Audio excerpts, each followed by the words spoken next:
Yes, good evening, good morning, good afternoon from wherever you're watching me from. Welcome to today's live stream. I'm so humbled to have you all. Welcome to our very beautiful evening chat. And today we are learning something very important on our daily basic life. So I'm so humbled and thank you so much, everyone who's joining in. Thank you so much, Belinda Melvin. Welcome, Herbs and Spice. Thank you for joining in on our today's evening stream. I'm here and shortly the guest will be joining in shortly. So I am so humbled to have you all around and thank you so much for your support always. So we are about to start our session today, and today we are talking of something that I think it has come to my attention, especially on this digital era. And I just felt like I think we need to find someone who is an ophthalmologist, someone who cares for our health, someone who cares for our sight, and because most of the time nowadays we spend our time on these platforms. We are using light, our environment is full of light and everything. So welcome to today's conversation. We are about to have a very impactful conversation, and before our guest joins in, I just want to put out this disclaimer that the views and the opinions expressed in this interview are those of the guest, who is an ophthalmologist, and they are intended for general information and educational purpose only. The content does not constitute medical advice or diagnosis or treatment. So viewers are encouraged to consult with a qualified healthcare provider for personalized medical guidance. So that is a disclaimer. So anyone who is here listening, seek medical attention from your specialized doctor. The guest who's joining in is a clinical officer specializing in a optical field. She's now an ophthalmologist. She has qualified for it.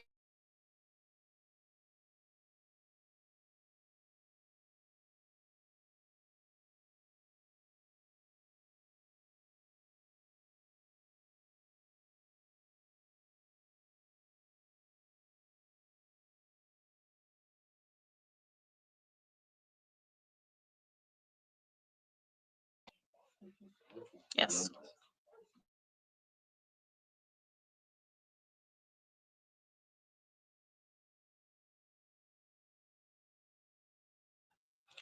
So welcome, Belinda Melvin. Welcome, Herbs and Spice. Malkia, welcome. Anastasia, thank you.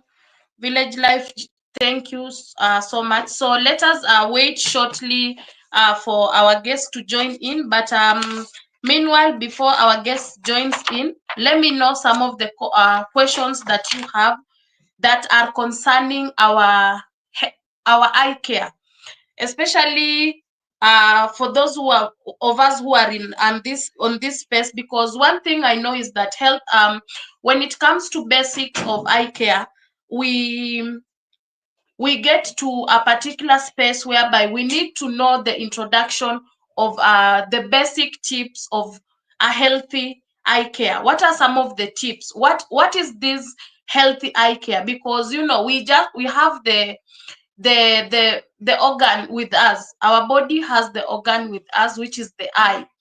And then now the eye has the care on it. And then now it is not just eye care, but now it comes in as a package of healthy eye care. So we are joining a few more other words like healthy care, tips, and basics. So we are joining the whole thing to make a sentence that we are talking today about what are some of the basics and some of the tips of a healthy eye care.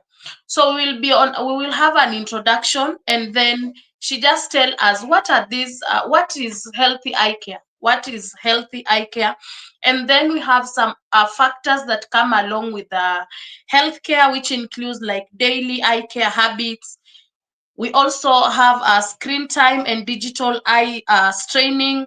We have protecting eyes from environment. Which are what are some of the ways of protecting our eyes from the environment? We have lifestyle and eye health. What are some of the lifestyle factors? What are how does something like maybe smoking influence our eyesight, and how can we care about it?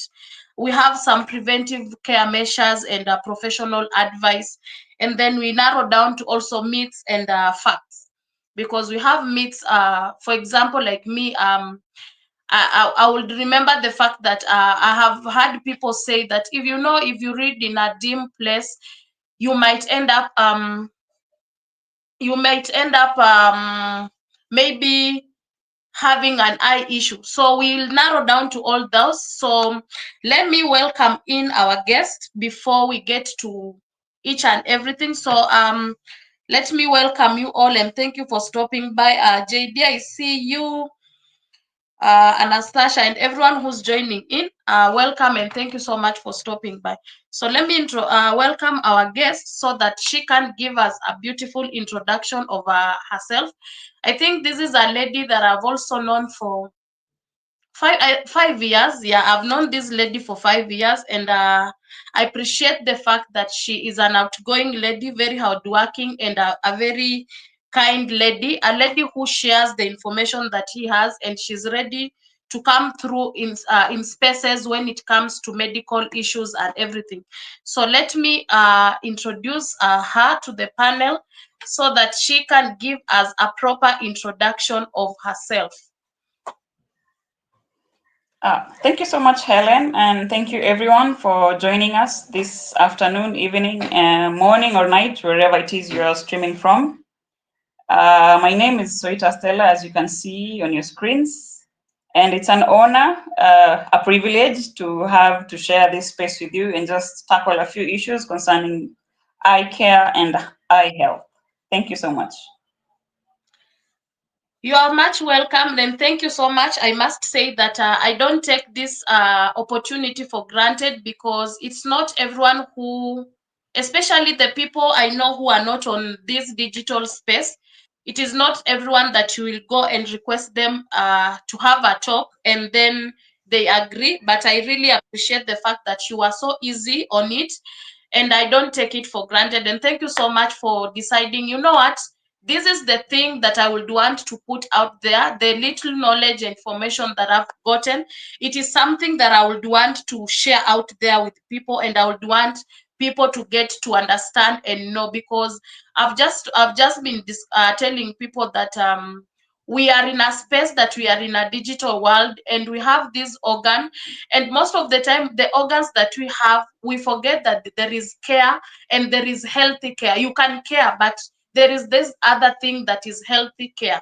So the healthy part is the one that we are really concerned about it, and I think you have given us this space for us to get to that particular point.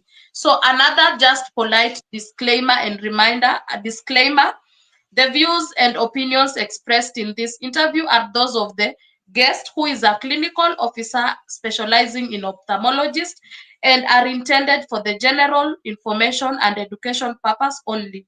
This content does not constitute medical advice, diagnosis, or treatment. Viewers are encouraged to consult with a qualified healthcare provider for personalized medical guidance. So welcome, Soita. Once again, Thank you. I'm grateful, and I would just want us to start from the surface. From the surface, we have the eye as an organ and a part of our body organ. Tell us, what is eye care? Let us start before we dive into healthy eye care. What is eye care? Well, it's very hard to deal with eye care without including the name health in it. So it has to work together. Okay. And yes, so what I'm going to say is the eye is not just this part that you can see on your face. The eye goes beyond whatever you see on the surface. It goes back into the brain and connects to the brain. And that is how you can be able to perceive and depict images as they appear. Otherwise, if the eye was not connected onto the brain, you wouldn't be able to capture images as they come to our field of view. So now when you're looking at the eye, where do we start from? Look at your face. The first thing that you recognize or that you are able to pick up when you look at someone are the eyebrows. The eyebrows are very important on someone's face. They define your face, one. And then two, they have a protective measure or protective mechanism for the eye. Because these eyebrows, when it's rainy or when someone pours water on your face, or rather from your head flowing downwards, the eyebrows can be able to hold that much amount of water so the water doesn't trickle into your eyes. So the eyebrows are very important, and this one I'm addressing especially the ladies here. Let's stop shaving our eyebrows. They are very important on our faces. So if you have to do microblading, you have to, I don't know what these beauty terms that we use, but make sure you don't completely deplete your eyebrows because they're very important in relation to eye care. Another thing that you can be able to see when you're looking at the eye is the eyelid and the eyelashes. Now the eyelid, just from the name, the lid, it covers the eye. So it is a protective measure that helps protect the eye, especially when you sleep, when there is impending danger, or even when there is too much dust in the air, too much wind, your eyes will automatically close because that is the function of the lid. It has a protective mechanism. Same goes to the eyelashes. They are very important because they trap dust and any other particle in the environment that can be able or can harm the eye without us knowing. So again, I know beauty is very important when it comes to us ladies. So those of us who are fond of using the artificial eyelashes, let us use them in moderation because too much use of these artificial eyelashes will end up removing or rather getting rid of your natural eyelashes, and then you'll have a very weird looking face because you look odd without eyelashes, let's be honest. Yeah.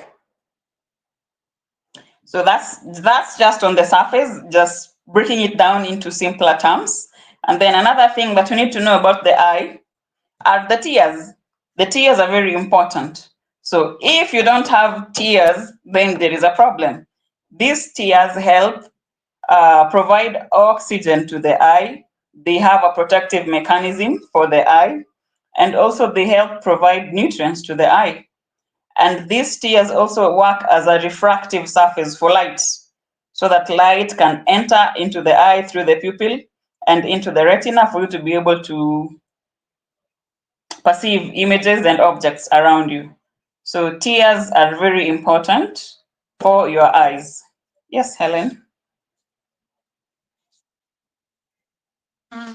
Yeah, so I think that is the when we see the picture of an eye, you know that like the way you have told us that the moment I go into the mirror, of course I'll see the picture and the surface of whatever I'm doing on the screen, and I'm using my own eyes.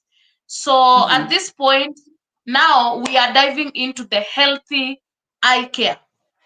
Maybe you can just maybe before now we start mentioning some of the tips and everything surrounding the healthy eye care. I would want to know at what stage or at what time should one start prioritizing eye care? Eye care should be prioritized even before you think about conception, considering we are adults. But now, maybe that is what people didn't know. But just the same way we take care of other things, like our skin, our gut health, is the same way we should take care of our eyes. So once you decide to conceive and all genetic factors correct, assuming this baby is born healthy, once the baby is brought to this world, that is the beginning of you as a mother, you as a parent, to take care of the eyes of this baby. And that is why once a baby is born, they're usually given the ointment, tetracycline eye ointment, on the eye.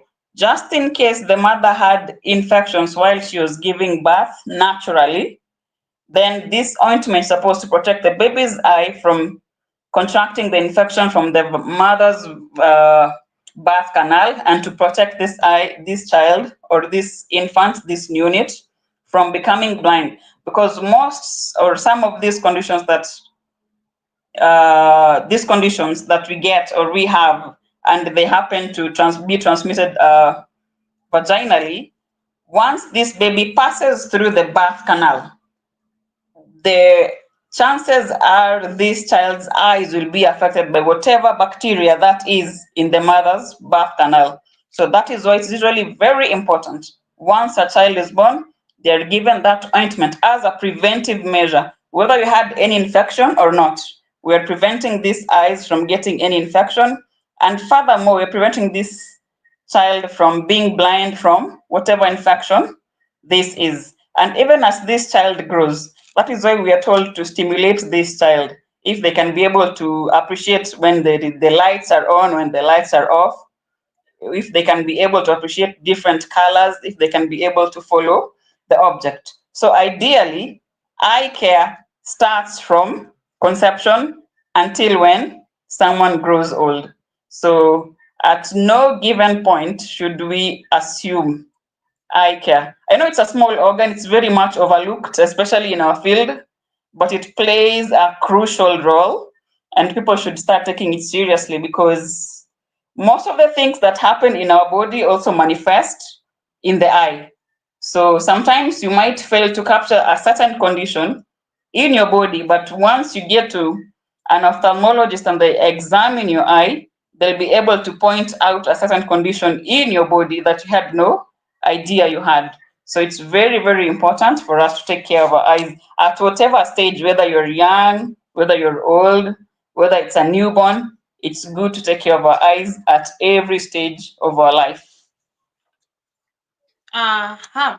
So someone like me, I'm like when I feel something, maybe itchiness, maybe irritation, there are those are some of the signs, few signs that I would feel, and I'm like, I think at this stage I need to visit the ophthalmologist. But at one point, I know we also need some preventive measures or preventive tips before getting Mhm. there.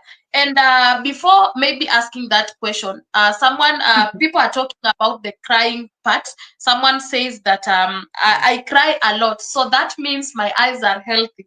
And another one asks, so crying is very important. So maybe you can just clarify on that so that we can go to the next question. Well, crying is general. Why are they crying? So are they crying because they're sad? Are they crying because they're happy? Are they crying because they're dealing with the onions in the kitchen? But Yeah, either way, yeah. tears are very important. What I meant when I talked about tears is, even when you don't shed tears, that act of blinking, just when you blink, whether you're closing your eyes or you're blinking because it's too dusty in the air, the act of blinking helps distribute as a tear film onto the eye as a protective measure. Crying is healthy, it helps you release your emotions, vent. Yeah, it also cleans the eye, but even as you cry, there is a tear film that is left covering the eye to protect the eye from any microorganisms that can be lingering around in the air or in the atmosphere. Yeah, so crying is healthy. Crying is very healthy. But you see, as much as crying is healthy, uh, have you ever seen? I think we've been in various setups where you see a child is crying, but they're not. You're not seeing tears rolling down their cheeks. Why? Yeah, Why? yeah. This child is crying. Okay, it's dependent on the age. Babies below 3 months, you don't expect them to produce tears. But babies beyond 3 months at least should be able to produce tears, because the pipe connecting the tear glands into the eye and into the nose are now open. But now If a child is crying and you're not seeing tears, that's a problem. What is the health? What is the nutritional status of this child? Are they dehydrated? Are they malnourished? Do they have kwashiorkor? Do they have an underlying condition that is making them not produce tears when you cry? Because producing tears is a natural process. So if you don't produce tears at any given point, there's a problem. Is it a systemic condition, an autoimmune condition that is making you not produce tears? Or is there something else that is making you not produce tears? But other than that, everyone should be able to produce tears. So thank you for that clarification. And just like I was saying, at least now I'm getting enlightened on some matters that, some of us, we have the myths and misconceptions, so much of them, and we are like, now how am I going to deal with this? So while you were telling us about the stages, at what point you've talked about now starting at an early, the moment the baby is born, healthy eye care should be started immediately, because now of the passage and everything that has happened during childbirth. And now I am at this stage, at the at my early 30s, and I didn't know anything about eye care.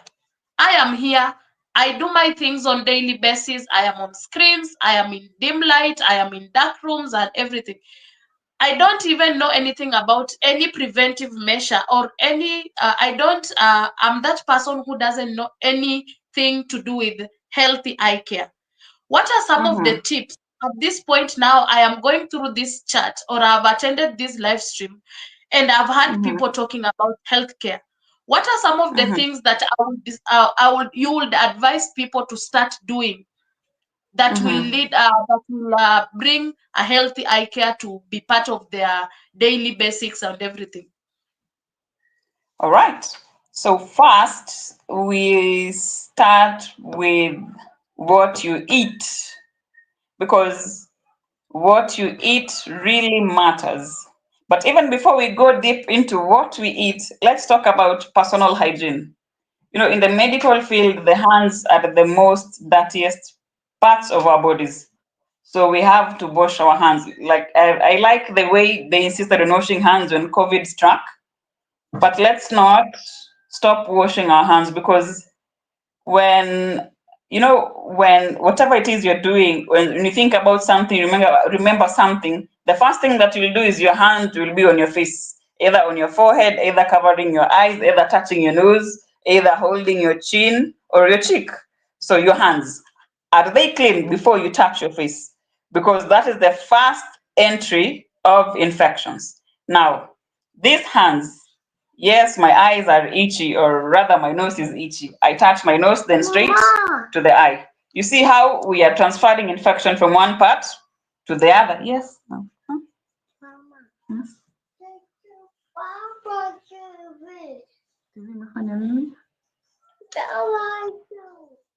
Okay, just a minute, just a moment. Good people, I'll be right back. Okay. So, thank you so much once again, everyone. Allow me to take this opportunity to say thank you so much to everyone who joined in. I see you all. I'm sorry. I'm listening to the topic, and I get it. A tough multitasking, because I wouldn't want anything to pass by, because I want to get the tips and everything so that we can keep sharing. And if someone asks a question out there, we are able to capture the question. So thank you so much, JD. I see you. Anastasia, thank you. Mary's Health Kitchen, thank you. Title Pro, thank you. Crooked Peach, thank you. Herbs and Spice, thank you. Crossdale, my brother is here. Manense is here. Belinda Melvin, thank you so much. Starling, welcome, welcome, welcome, welcome. Welcome, everyone. I'm so humbled to see you. Sorry if I might have missed anybody on the chat. Thank you so much for stopping by, and I really, really, really appreciate your support, and I don't take it for granted. Once again, the disclaimer is still on. The views and opinions expressed in this interview are of those of a clinical officer who is also an ophthalmologist, and are intended for general information and education purposes only. This content does not constitute medical advice, diagnosis, or treatment. Viewers are encouraged to consult with a qualified healthcare provider for personalized medical guidance. So welcome and thank you so much. Please feel welcome in the chat. Just in case I might not see you, I'll be focusing on the questions and I'll try to capture all your questions. So, Soita. Yes. Go on. Thank you. Right. We were talking about hygiene. So once we deal with hand hygiene, the next thing you're supposed to do is your eye hygiene and your facial hygiene. So we were at that point where we are transferring microorganisms from maybe our mouth, our nose into the eye. So what I can advise all of us is we need to stop or avoid rubbing our eyes. Even as when we have cleaned or rather washed our hands, let's just avoid rubbing the eyes. Why I say so is because you see, when you get a bite from whatever insect, that place swells. But the moment you start scratching, it swells even more. The same thing applies to the eyes. When it is itchy, I would rather you blink, just blink continuously in microseconds, very many times within a second. Or if you can't blink that many times, just go wash your hands and then wash your face. Avoid rubbing your eyes, because the more you rub your eyes, the more the tissue below the eyelid swells. And once that tissue swells, you'll start feeling like there's some gritty sensation, some sand-like feeling in the eye. There is no sand in the eye. It is the tissue in the eye that has swollen because of the continuous rubbing. And you see, the more you rub, the more it swells, the more it irritates this clear part of the eye, and the more tears now you start producing because the eye is irritated. So whatever you do, just try reduce rubbing your eyes. So facial, So facial hygiene is important. Eye hygiene is important. You wash your eyes, and also hand hygiene is important. And another thing, those of us who love swimming, we need to understand that a lot happens where there is stagnant water. And that is why when you go swimming without the protective gear, eye gear, you see your eyes usually become red and itchy, because you really don't know how much microorganisms have been stagnant in that water and for how long. So once you get into the swimming pool and you're trying to open your eyes in the swimming pool, there's that bit of burning, itchy sensation. And when you get out of the pool, there'll be that feeling of wanting to rub your eyes. So my advice would be, it's good when you go for swimming, if you can get the protective goggles, so that when you get into the pool, your eyes are protected from the water in the pool. That can be very good, and it will avoid plenty of infections attacking your eye.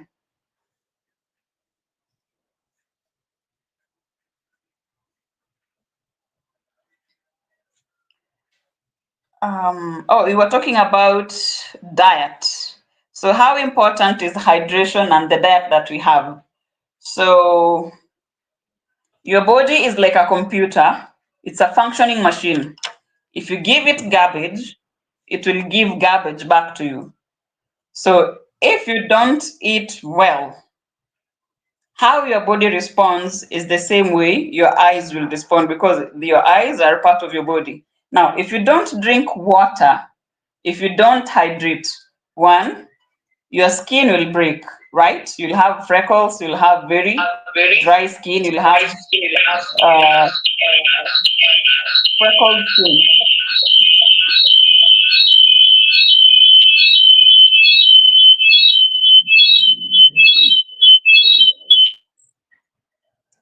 Sorry. Helen, you okay? I'm good. Okay. Sorry for that. All right. So if your skin is breaking due to hydration, you need to understand that apart from your skin due to dehydration, Your kidneys will complain because you won't be producing enough urine, and that means you're storing up a lot of waste product. And now, if you're if your body is not getting rid of these waste products, you're just accumulating poison in your body. Now, if there isn't enough water to take care of the skin, do you think there'll be enough water to take care of your eyes? No. No. So that means even when you cry, you won't produce any tears because there isn't any water in your body to be produced. So it's very important that we drink water. And now the issue of water, there's a bit of how do I put it? What's the word? A discrepancy. Some people will tell you 8 glasses of water per day, this number of glasses of water per day. But the thing you need to understand is glasses vary, the volume of the glass vary. So I usually advise my clients, if you have to drink water, you need 2 liters of water per day. That's the least you can consume in a day. Because the more you drink water, the more of course, you will pee a million times. That is what people hate about drinking water. But the more you pee, the more you get rid of the toxins, and the more your eyes get hydration, have enough tears, and also enough layers of tears to protect the eye from any microorganisms within the atmosphere. So drink as much water as you can. And also in relation to diets, like we said, garbage in, garbage out. So the healthy diet, like in 2025, the motto is you eat your skincare. So it's not only skincare, it's about gut health, it's about your kidneys, it's about your heart, it's about your lungs, your liver, it's also about your eyes. Whatever foods that you give to your system, those nutrients are taken into the eye because also the eyes need those nutrients to be able to function properly. For instance, if you're looking at vitamins, if a child has a lack of vitamin A, they'll have very poor vision, something called night blindness, because vitamin A is essential for you to be able to perceive light, for you to be able to see in the dark. So it's very important because vitamin A nourishes a layer in the retina called the photoreceptors. So if you don't consume vitamin A, then your photoreceptors won't be able to function as they should. So a balanced diet, how I wish we had a nutritionist in the panel. She would have done a very good job on Marta's diet, but I believe I've covered it the best I can. So vitamins are very important in terms of eye health. All vitamins, not only vitamin A, all the vitamins that you can think about, because there are those vitamins that help nourish the lens in the eye, help nourish the back of the eye, which is the retina. So all these vitamins and even oils, fatty oils like omega-3, they really help nourish the eye for you to be able to see well, for you to be able to perceive objects near you and objects far away from you.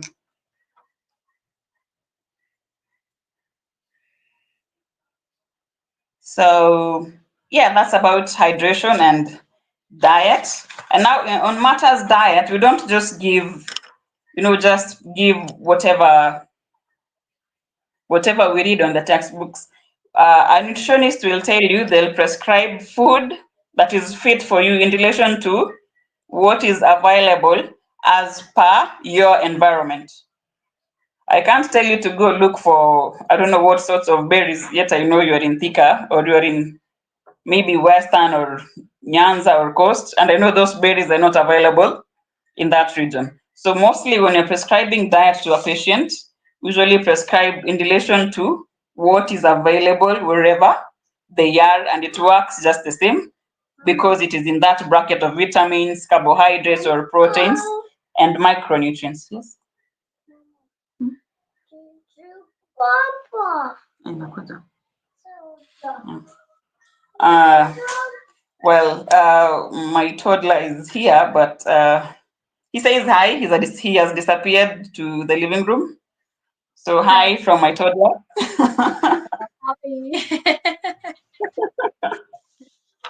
So yes, nutrients, balanced diet, and water Just the way we take care of our gut health, our skin is the same way we should take care of our eyes. Yes.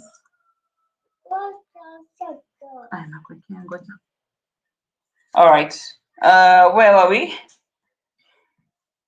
You are talking about some of the tips. Maybe we would want to know as early as possible because we need now at this stage now. For me, like right now, I'm already an old adult, But at one point or another, like you said earlier, we really see an eye as a very small organ, and most of the time we outlook it and we are like, as long as I'm not feeling irritated, as long as I don't feel anything, I don't need to see an ophthalmologist, I don't need to see an optician and all that. So I think you have given us some of the tips or some of the preventive measures out there. And I think because there are so many questions on the chat, and I think we have a lot to cover. And I remember the day I requested you about this topic, you told me, you know what, eye care is a whole broad thing. So I think I'll just try to we will alternate with the questions so that because the most of the questions are coming in through whatever you're saying. So I think it is just good we finish everything up and then we can see where to go next. So Right. uh Mary's Health Kitchen is saying, why is it advisable not to shave our eyebrows and replacing our real eyelashes with fake ones? Right. I think I covered it in our introductory topic. It's okay, Mary. Thank you for bringing it up. For those ones who missed it, I'll say it again. There's a reason as to why God placed eyebrows on our faces. It defines your face. So if you shave your eyebrows, it has a protective measure for the eye. A case in point that I gave was when it starts raining, try standing under the rain without eyebrows. Then you'll understand why the eyebrows are there. These eyebrows are meant to trap the rainwater and take them away from the eye. Now, there's a reason as to why they are shaped the way they are shaped. So the rain falls onto your forehead, onto the eyebrows, and away from your eyes. But now, if you shave these eyebrows, the rain will just come straight. If you don't have a very good blinking reflex, then the rain will just get into the eyes and will become irritated. Now, assuming you've overused these artificial lashes and now you don't have lashes anymore, and that day you didn't wear lashes and it rained, you don't have your brows, you have tattoos instead of eyebrows, then you don't have eyelashes. How will you open your eyes in that rain? Because the fact that you see the shape of the eyelashes, they are curved upward. So when this rain lands on the eyelashes, your eyes will automatically blink. When you blink, that rainwater falls away. It just splatters away. But now, if you don't have eyelashes, you don't have brows, you don't have lashes, it will come straight into the eye. You will be irritated. You won't even be able to see where you're going. So you'll start rubbing your eyes. And there it begins. Rainwater has got all sorts of contaminants, you name it. You're walking in the rain, your eyes are barely protected. You don't remember the last time you washed your hands, and now we are here. What do you think will happen?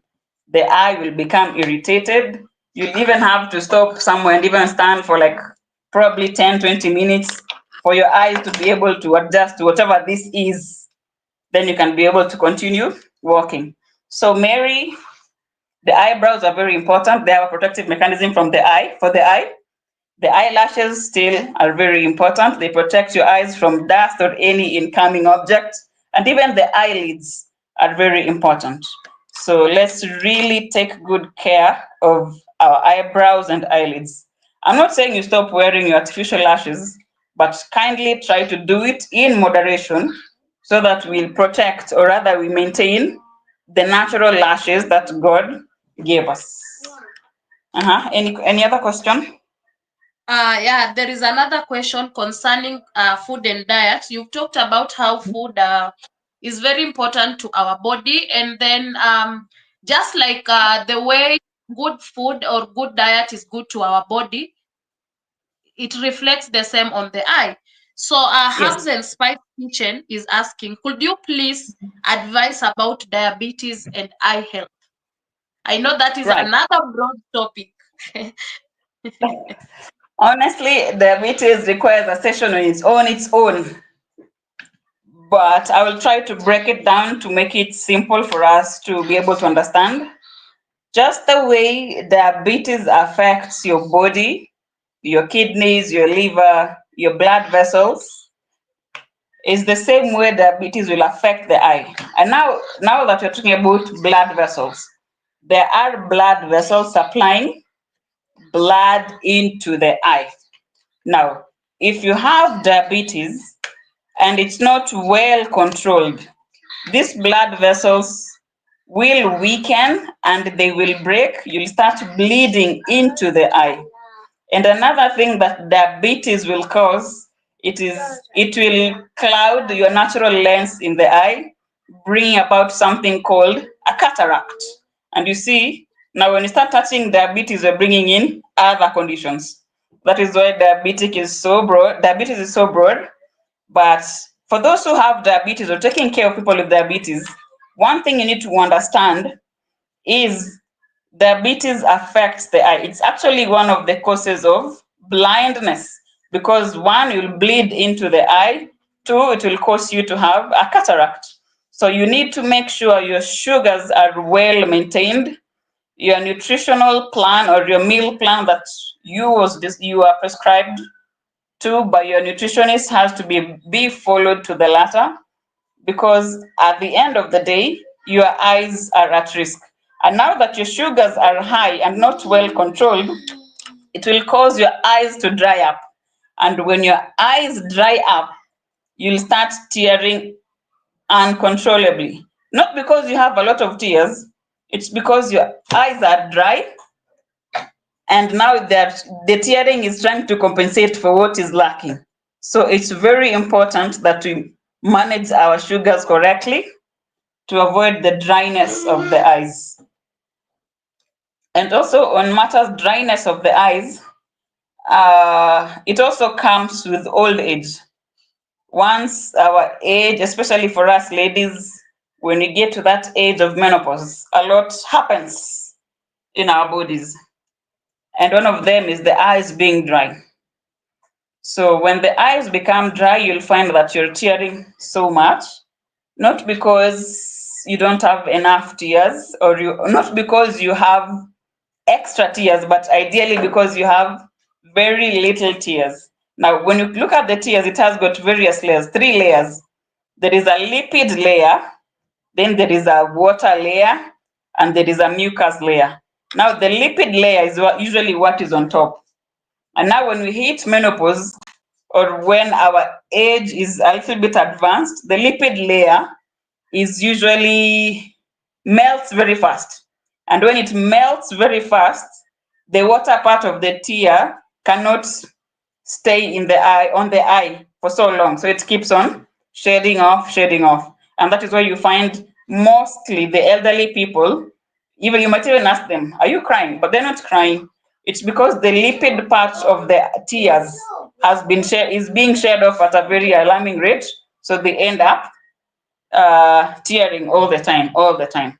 So we really need to take care of our sugar levels for us to be able to protect our eye. And those people with diabetes usually have a complete eye exam that is able to see how the lens is, see how the retina is, and see the progress. If there is any eye changes in relation to the diabetes that they have, that you can be able to take care of before it becomes worse. So let's monitor our sugars. Let's take care of our sugar levels to avoid these changes in the eye. Okay, thank you for that. Rebecca, I see you. Grace, thank you for stopping by. So Mary's Health is again asking, When you get sand into your eyes, what is the first aid and how do we demonstrate it? Sand into the eye. Yeah. Uh, the first aid, even before you touch your eyes, the eyes themselves know what to do. The eyes will close and you'll start tearing. That is a protective mechanism of the eye. Even before you get to the tap, your eyes are already doing the protective work they were meant to do when it comes to things in the environment harming our eyes. So your eyes closing instantly, even without being told. Even before you cover your face with your hands, your eyes already have closed, and your eyes already are producing tears in microseconds to be able to get rid of this sand that is in the eye. So now the sand is in the eye, the tears is being produced at that amount of time, but it's not enough. The best thing to do is get to the nearest water body, wash your hands, wash your face. Then you can also just cup your hands, let the water flow in the hands, and then open your eyes in that cupped handful of water. If that's not enough, there is no harm in going to the hospital, visiting an eye care practitioner, and explaining to them what has happened. It won't hurt you in any way. And if there are any particles of sand left in the eye, they will know what to do. There is a way with which we remove foreign bodies and particles from the eye. The worst you can do to yourself is rubbing your eyes. Because can you imagine the amount of damage you'll be causing when you're rubbing the eyes and there's just too much sand in it? That will be more harmful. I would rather just close your eyes and walk like a blind person, trying to hold whatever it is you can hold until you get, or someone can help you out and you get to a near water body and wash your face. So there are processes with which we remove foreign bodies from the eye. Do not attempt it at home because the eye is very sensitive, and anything, and I mean anything that you are not really familiar with, you shouldn't even take sharp objects near your eye, because only professionals can do that because they have a way of doing it. So if you're not sure with what you're doing, kindly, it won't cost you to visit an eye care practitioner to help you out. And talking of the sand, and we are around. We have so many things in the house. We have Mm-hmm. just like we've said, and this mostly happens. Let me say for the kids, kids love playing around the sand and all that. But also, as maybe we are using public means, maybe you are just out there, and then maybe the weather is not so well, and the environment factors that comes in, and they just make something all of a sudden happen. So are there more, would you say there are more dangerous particles that when they enter the eye, you really need an emergency? There is something that might happen to you, and it is very alarming, and you need a quick emergency before now you even think of, because the first aid for the sand and maybe some other particles, you will just say is like, wash your hands, make sure your hands are clean, and then you can go ahead and rinse your face with a lot of water. But now, are there circumstances, or are there any other particles that when they enter your eye, they really need an emergency to say? Yes. Case in point, someone who's farming, they are digging a hole or whatever that is, and then by bad luck, a bit of soil, soil harbors a lot of bacteria, hits the eye, or a stick, or rather vegetative matter, from sticks to leaves to branches, they hit your eye. Now that you shouldn't hesitate, because the amount of microorganisms on a fertile soil, in fertile soil, and on the leaves of vegetative material is too high. So if you take too much time to visit a healthcare practitioner, to an eye specialist, you might end up losing your vision, because you see, this clear part of the eye called the cornea is very sensitive, and it is what helps refract light into the lens straight to the retina. So if the cornea has got any opacity or obscuring of any sort, you won't be able to see well or perceive. So I would say those people in the welding industry, the welders, people dealing with glasses, farmers, and sometimes, okay, like you've said, environmental issues, accidents, it can happen.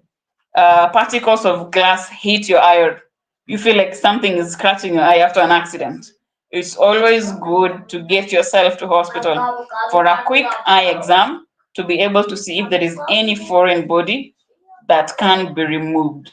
Even sometimes eyelashes. How many times have we had eyelashes in our eyes? And then you try to remove it with an earbud. You try and try and try until your eye becomes red and hurtful because you're not getting it.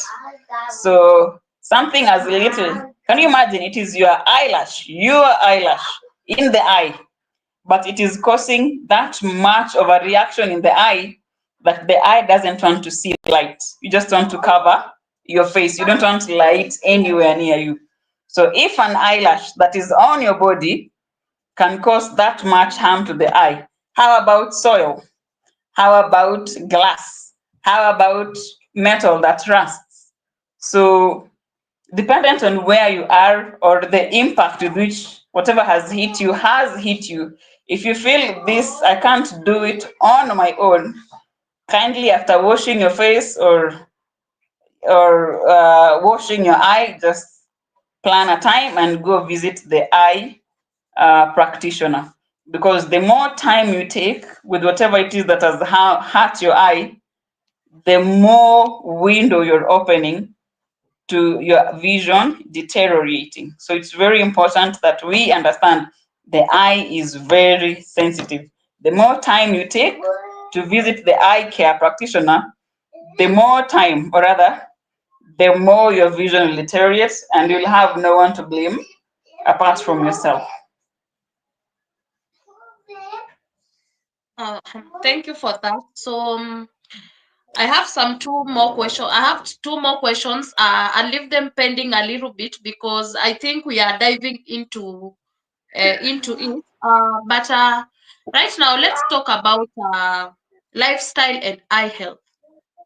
What are some of the things that we engage in that are affecting our eye health? And on this, you would maybe include smoking and alcohol.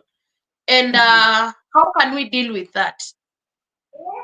Well, on matters smoking and alcohol, these two impact the kidneys, the liver, and the lungs at a very alarming rate, because people end up having very bad lung infections, lung cancers, liver cancers, kidney cancers.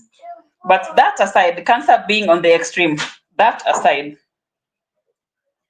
too much smoking and use of alcohol, first of all, it will cause your blood vessels to narrow.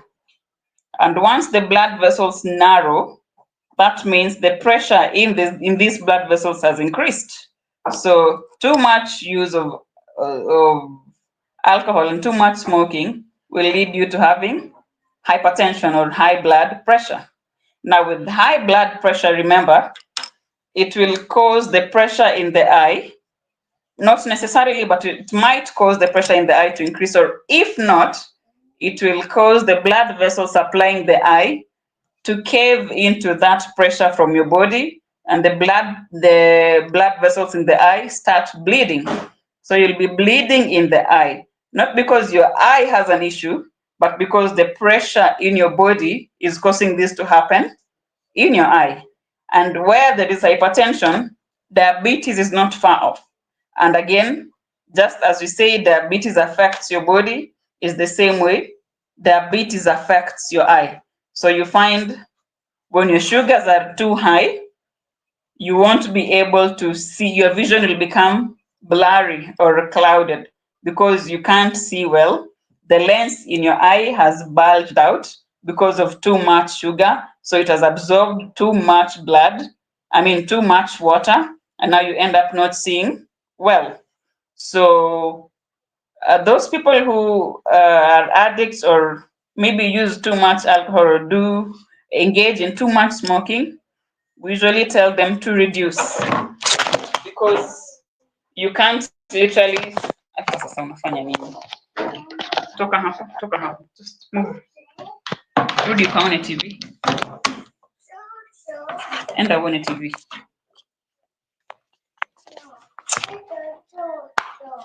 All right. No.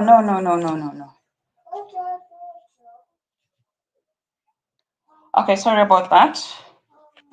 So your blood pressure and your sugar levels directly impact your eyes. So it's very important that those people who engage in use of alcohol or smoking do it in moderation, because you can't just wake up one day and stop.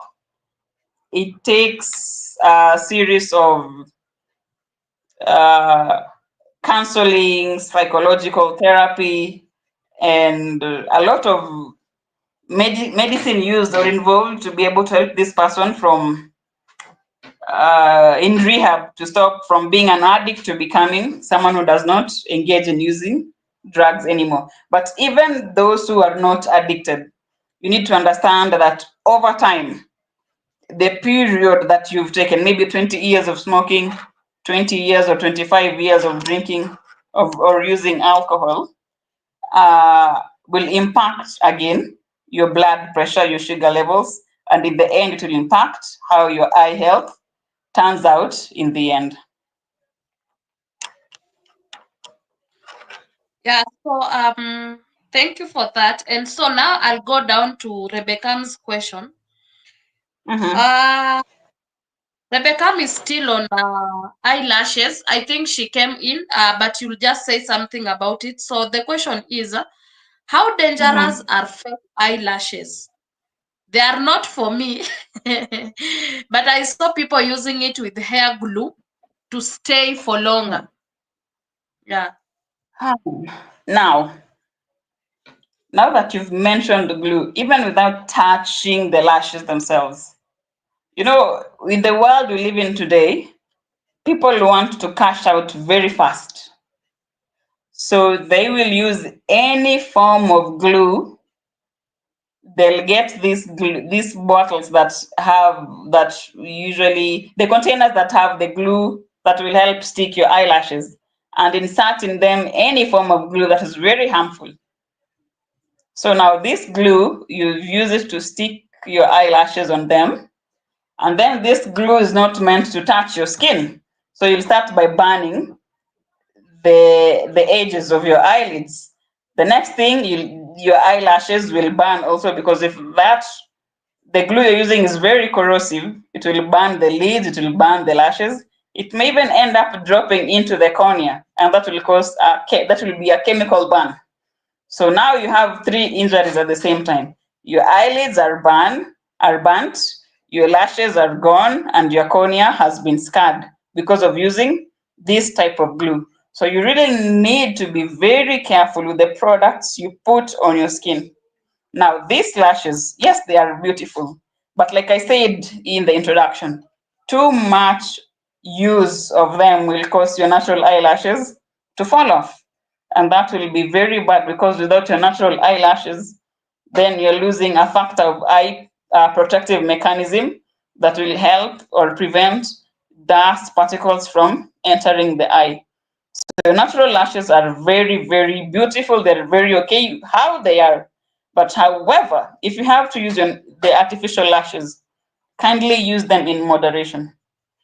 And if you don't trust your makeup artists, then you need to learn how to do them on your own. But then again, it's not a must for you to use these artificial eyelashes. You don't need to lose your vision just because of beauty. You're just beautiful. However you are, you're beautiful. So do not cave into the peer pressure of having to use artificial eyelashes. All right. So kindly let's be very cautious. Let's be very careful. And again, on matters makeup, you see, there is usually this whole process of, I don't know, you moisturize your face, I don't know, priming, I don't know, those, whatever the process of applying makeup. You see, that whole process of doing whatever you have to do to get that perfect look. Again, there is that process of removing this makeup from your face after your day is done. And now you're done with removing whatever you have removed, and then maybe you forget and you sleep with the lashes. Yes? Just a minute.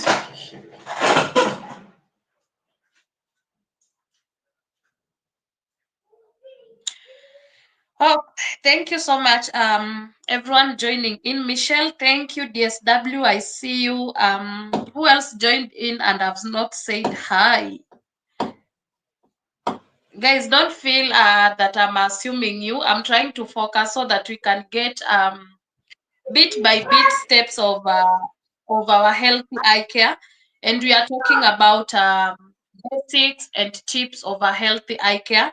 So we are going through them, and I said, as I started earlier, eye care is so broad, and we are just trying to narrow down into the basics only first, and then maybe if we get more broader topic that one would want for it to be discussed, let me know, and then we can see how to go about it, because sometimes maybe because it is just the basic tips, you would want, maybe you'd have a broader question, because I've even pinned Belinda's question, because the infection part is a bit broad.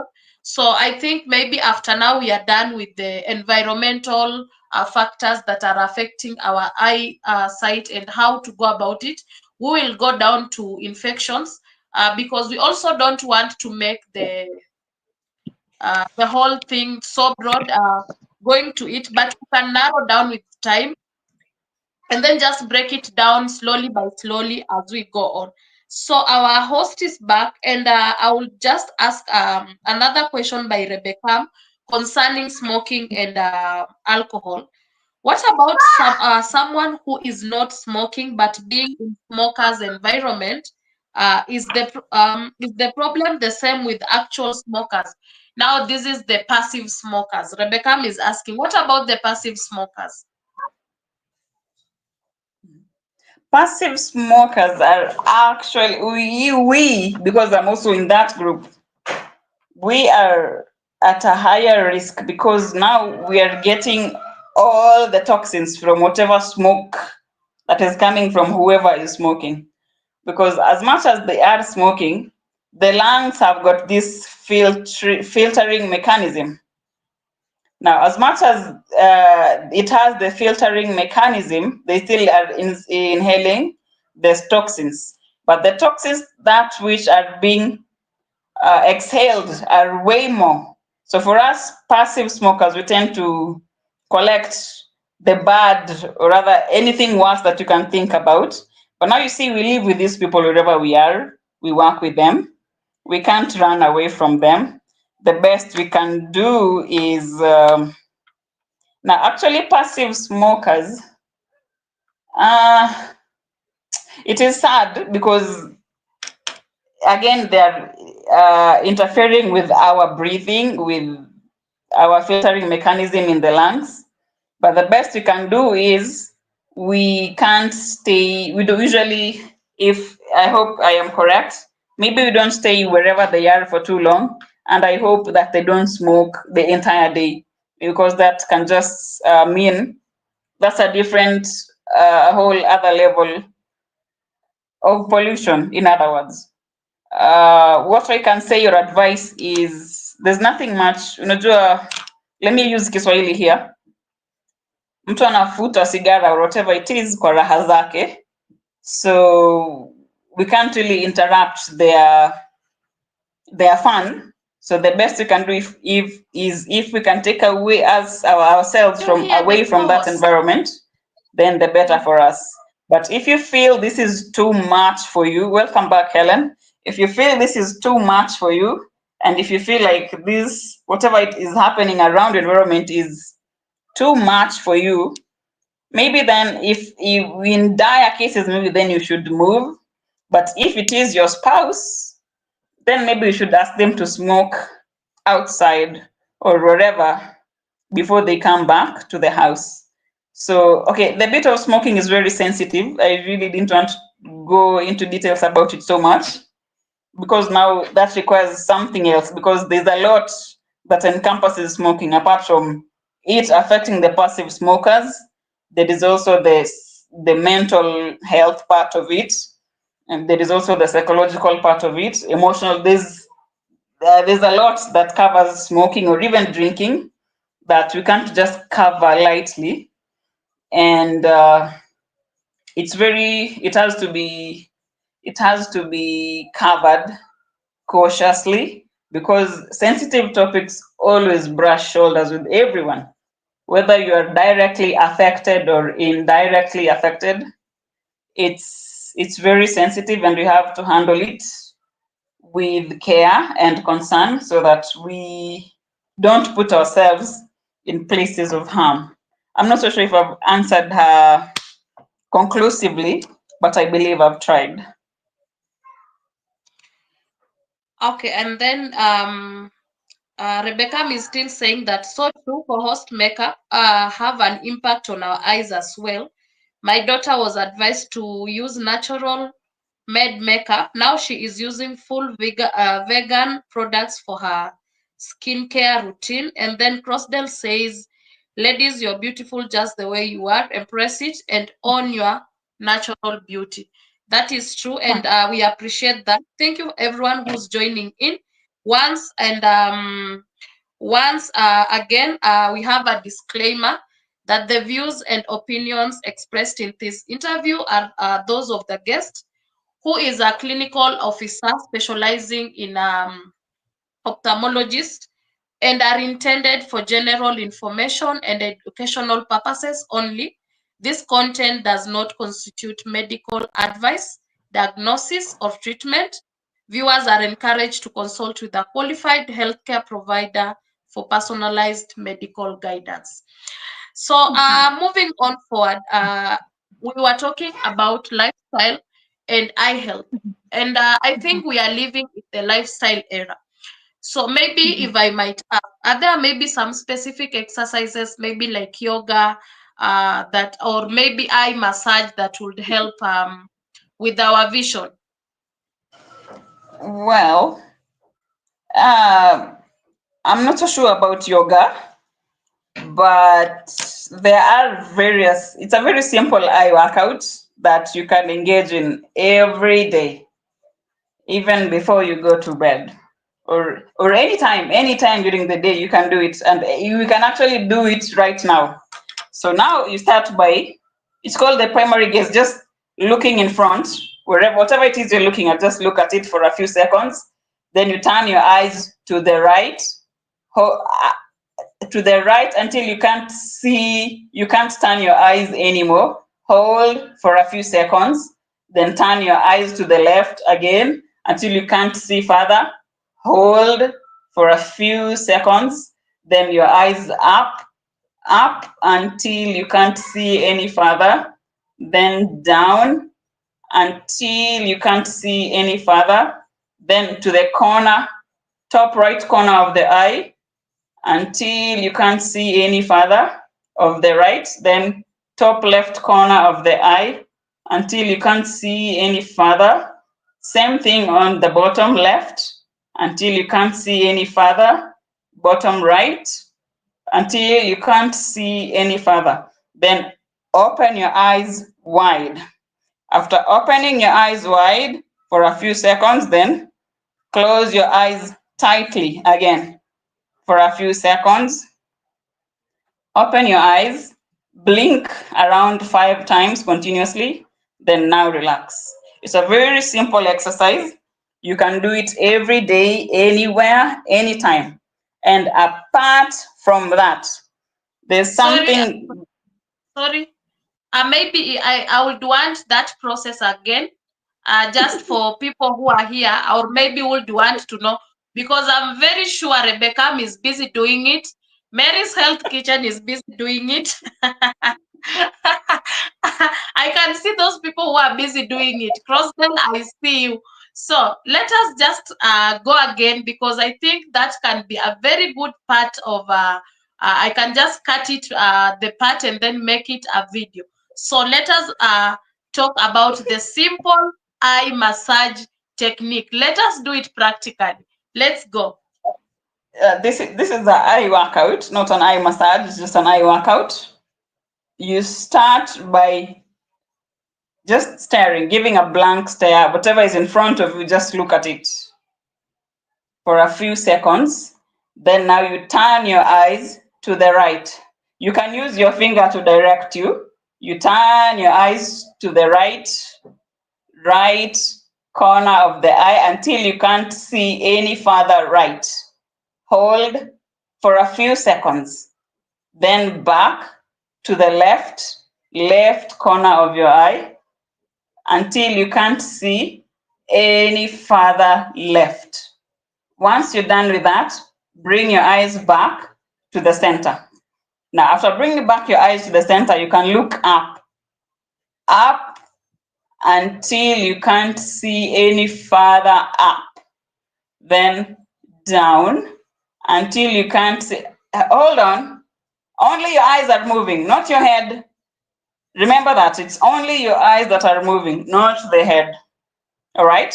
So once you've looked further up, then you bring your eyes down until you can't see further down, until you feel a certain strain or a certain pull in your eyes. Then back to the center, then up top right corner of the eye. Top right corner of the eye until you can't see anymore. Top left corner of the eye until you can't see any further left. Top bottom left corner, bottom right corner, and then open your eyes wide. After opening your eyes wide for a few seconds, close your eyes tightly for a few seconds, then open your eyes and blink quickly for a few seconds, then close your eyes again and relax. It's that simple. But if you want to do it fast, that was in slow motion. But you have to, The head. hmm? I can see Rebecca was moving the head. No, only your eyes are moving, not the head, because if your head moves, then you're not doing the exercise right. It has only to be your eyes. So that was in slow motion. But if you want to do it faster, I believe all of us here are familiar with the eye roll, right? You know, the eye roll, like when someone tells you something and you're bored and then you just roll your eyes. That's the workout. But only that is the faster way of doing it. But now in the slower way of doing it, you have to do it assuming you're rolling your eyes, but now doing it slowly, making sure every quadrant of the eye is covered and you hold your eye in that gaze for a few seconds. I don't think I can make it as any simpler way than that. And then apart from doing the eye workouts, Sorry, this is Anastasia is saying the head is moving itself. And then Rebecca works better if you follow your finger. yeah, that is the simplest way. But once you get used to it, you'll find you don't even need to use your finger to do the exercise. Then apart from that, apart from the eye workout, I really don't do the eye massages because there is so much pressure that the eye can accommodate, in that if you apply too much, someone can faint. It's something called the oculocardiac reflex. So if you really don't know how to do the eye massages, do not attempt, because someone will faint, and if you don't know how to do cardiothoracic compressions, the CPR first aid. You might lose someone just doing the eye massages. So I would avoid that for now. Just do the eye workouts. And then another thing after doing, especially if you're winding down for the day, after doing the eye workouts, try 1 hour off screen before bedtime, just 1 hour before bedtime. Avoid your TV, avoid your tablets, avoid your phones. Be off screen 1 hour before bed.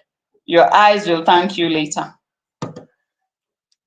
And then another thing that you can practice that will actually help your eyes much is being in the outdoors, because outdoors it will make your eyes want to see what is farthest, what is farther away, what is farthest. So the more time you spend out, the more relaxed your eyes are, because looking at an object that is far away, you don't need to use any energy or any muscles in your eye. You just need to take your eyes to the distant object you can place your eyes on, and that's it. But you see, with the near work, your eyes, all your muscles are engaged. There is too much concentration. And also with the near work, sometimes you forget to blink. And forgetting to blink can actually make your eyes dry. And that is when you spend too much time on the screen.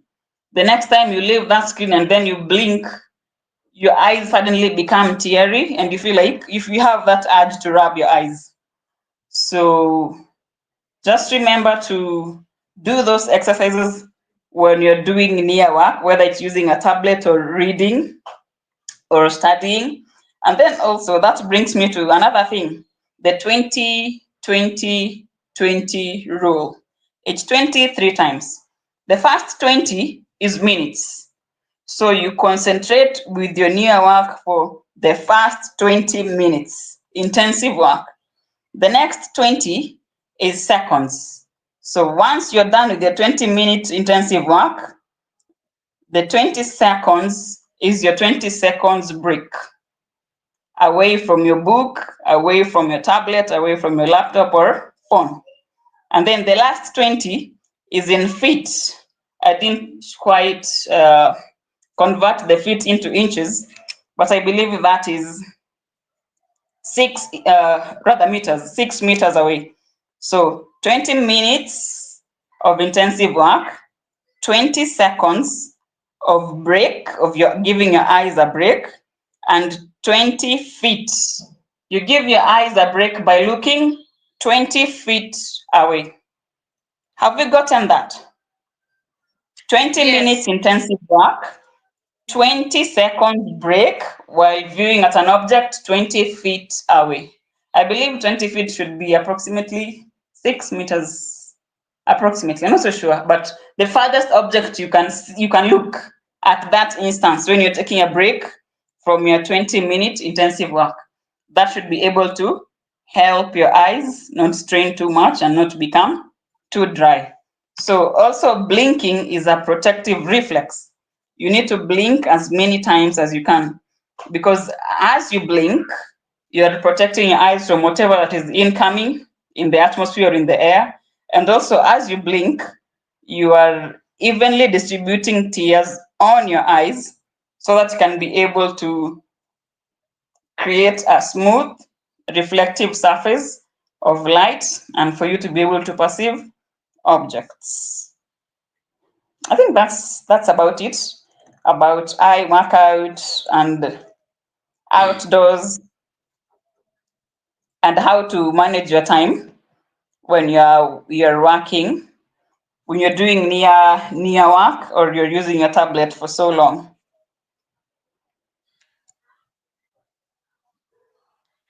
Yeah, so I think those are some of we are just trying to narrow down about so that was we are talking about lifestyle and everything. So I would just want to join lifestyle with the digital space.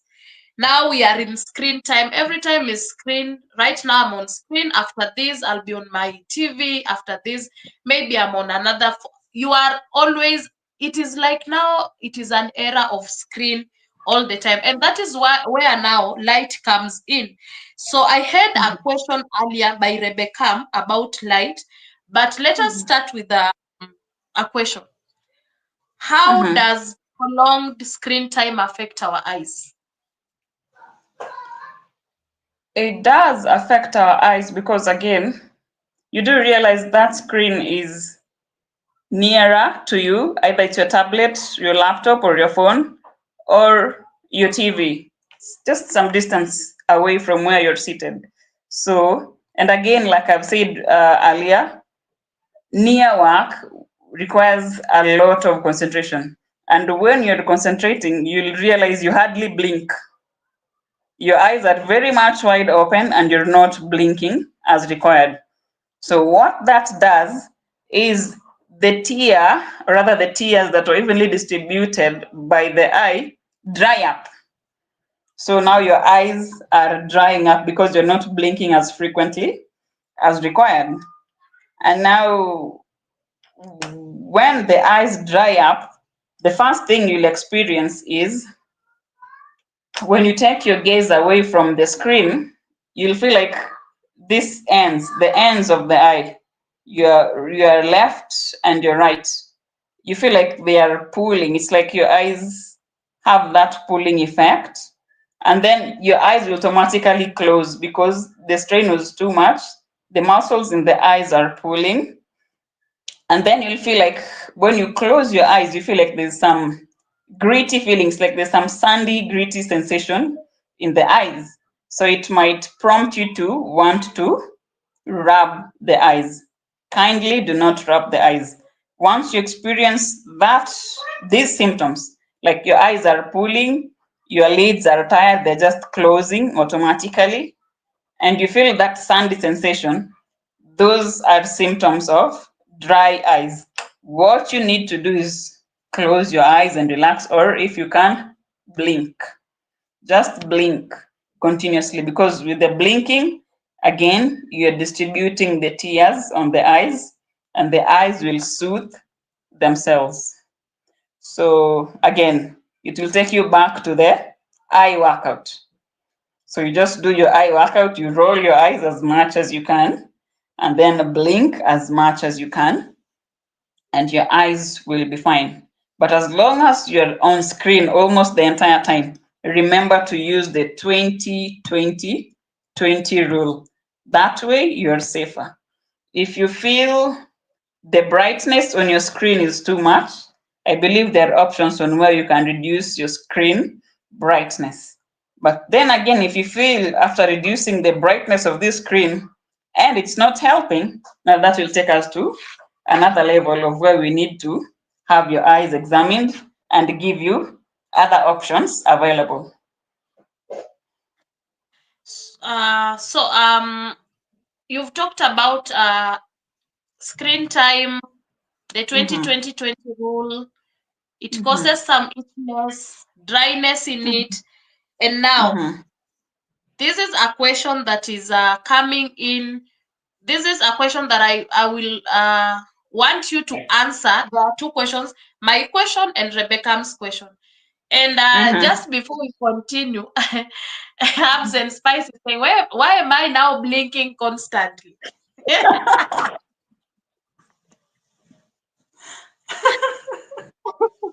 Yeah, so I think it's because you just realize, because I think it is something that is also happening to me right now.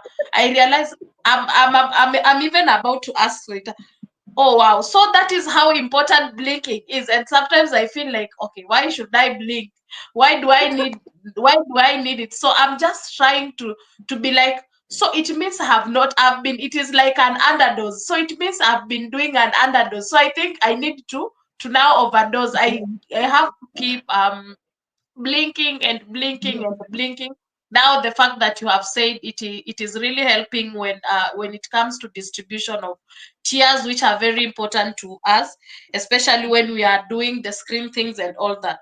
Now the point of dryness comes in. I think you had already talked about when you get your When your eyes become so irritated and maybe you start now scratching them, they might end up turning red because you are not using or we are not following the right steps to make the eye calm down.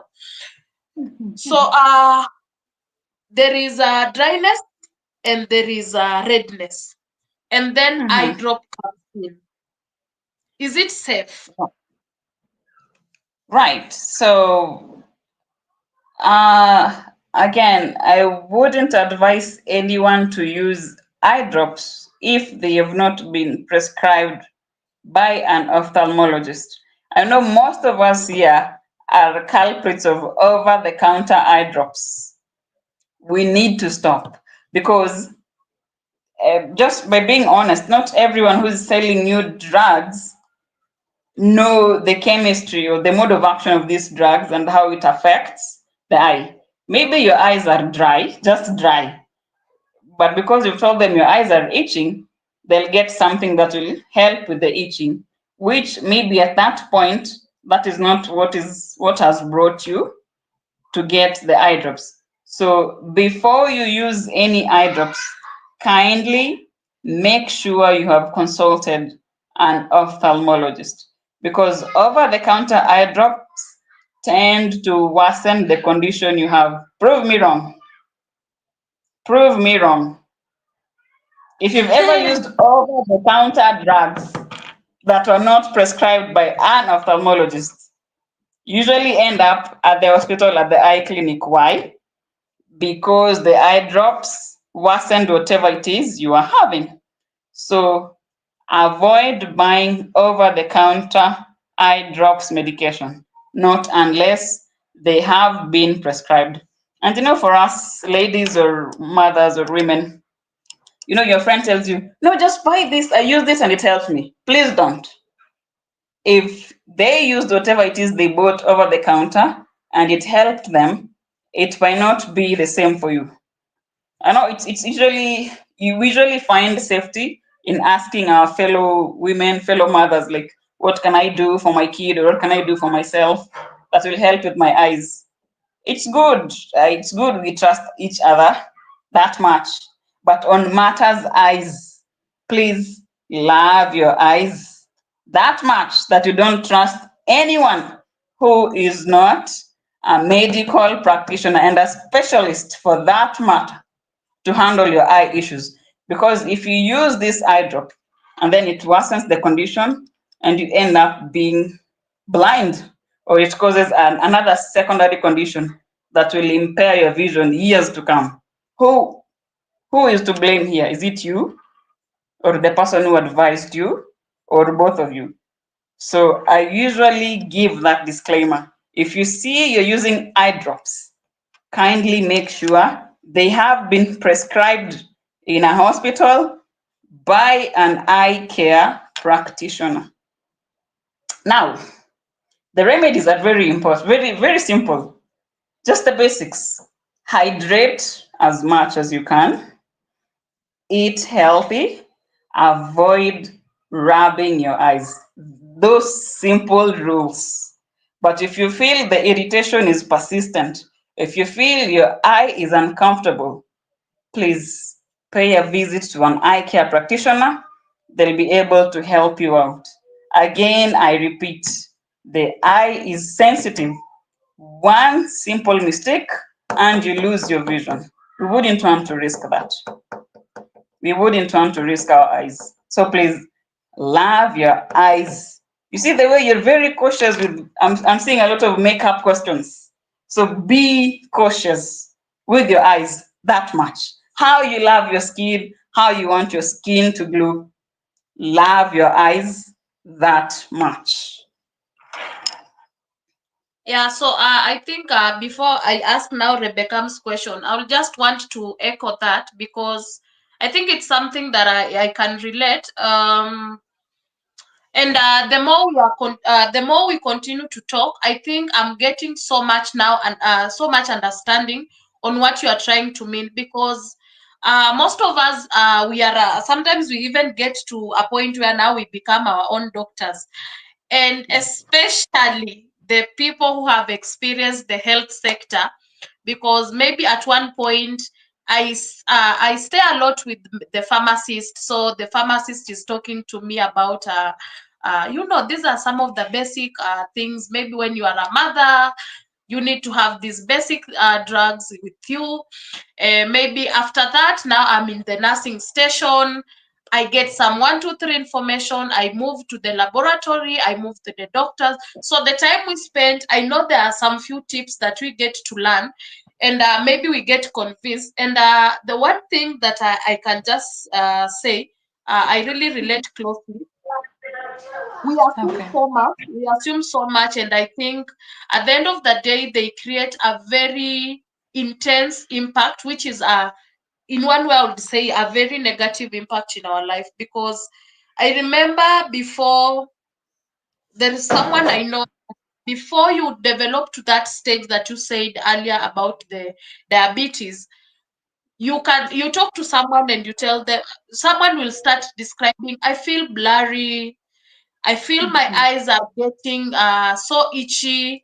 I feel like, so they describe so many things, and then they are like, blood, itchiness, dryness, and then we run over the counter and buy the drugs.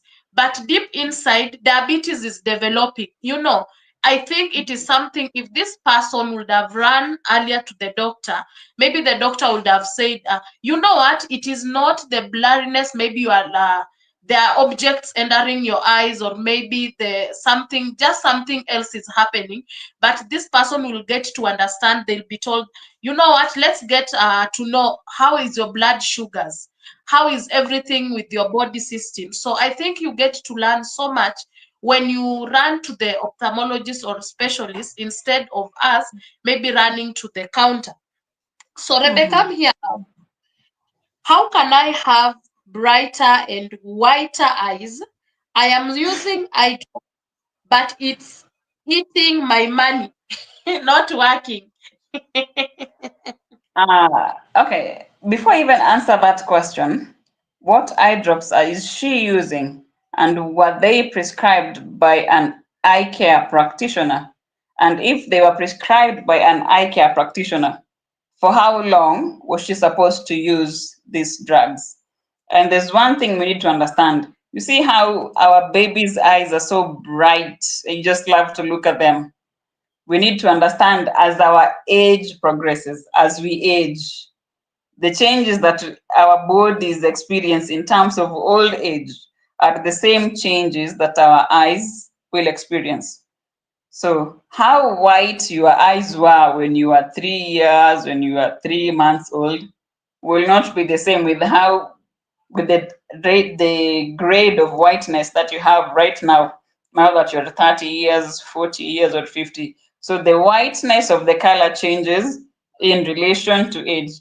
Aging is something we can't change. We just have to accept and embrace it gracefully. So, uh, what was I supposed to say? Oh, right. Now, apart from aging, on matters sun, yes, the sun is good for our eyes, the sun is good for our skin, our bones, but in moderation. Because again, too much sunlight can be harmful to your eyes. The same way, too much sunlight can be harmful to your skin. You see, when you're exposed too much under the sun, you start to get sunburns. So, the same way, even your eyes get burns, and it's called solar keratopathy. This clear part of the eye that looks glassy will have some whitish spots, opacities. Not that they disturb you in any way, but is a pointer that you've been exposed under the sun for way too long. And that too much sun does not only affect this clear part of the eye, it also hits up to the back of the eye, that is called the retina. So even if, as much as we say the sun is very important for us, but we need to indulge in sunbathing in moderation. Still, on matters under the sun, there are those people who they just can't withstand too much light or too much brightness. And these people, you'll find when it's too sunny, they tend to cover their eyes, or rather the bit of where the eyebrows are, to be able to see whatever is farther away.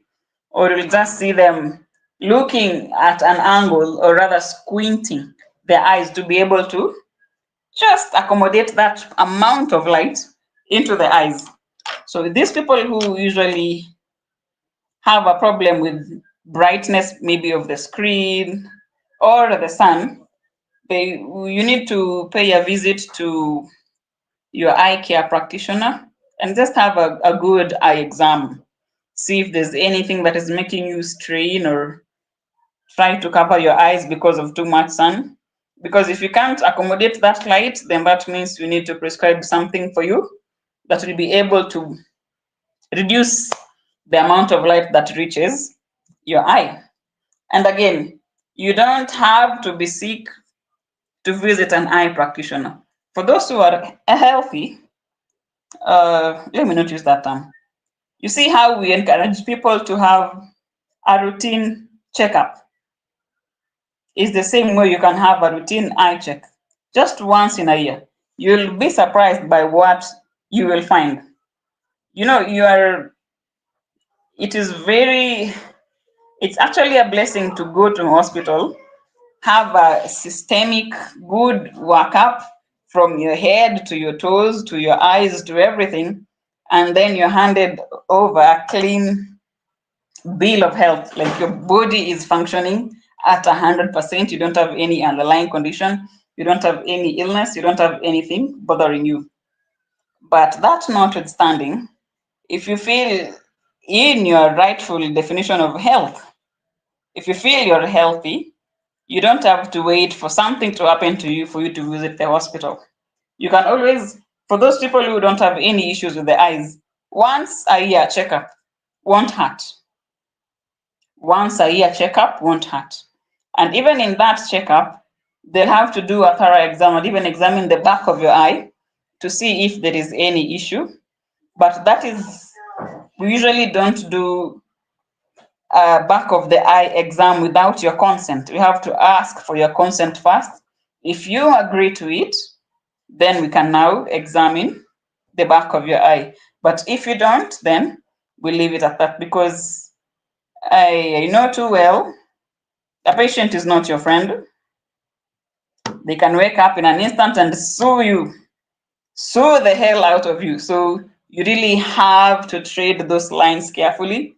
What a patient or a client does not uh, concede to or agree to, you don't push it, you don't force it. Until they give you the consent, that is when you can do it. But once a year, if you can have your eyes checked once a year, that's fair enough. That's fair enough. Yeah, so I think Crossdale says something on the same, that that's my problem always in front of the desktop, and that's why I get severe headaches and watery eyes.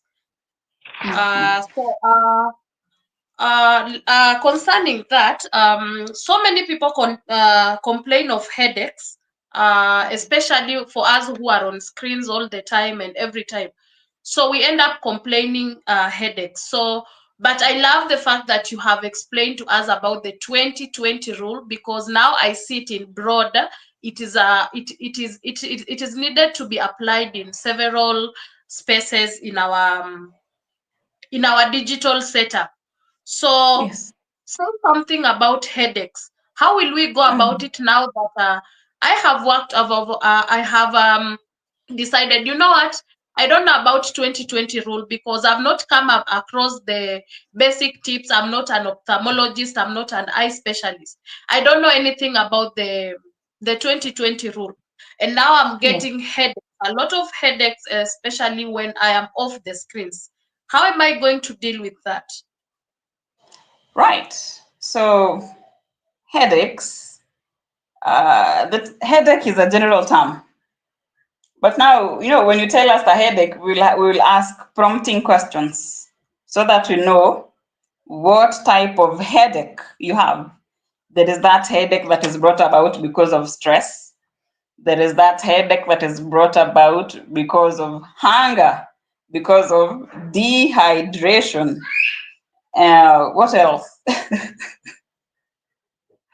uh, what else? I'm just mentioning a lot of things that you can relate with, so that we see. Before you think of, the eye is really the last thing that someone thinks about on matters headache. So we need to rule out every other thing that can bring about headache before we talk about the eyes.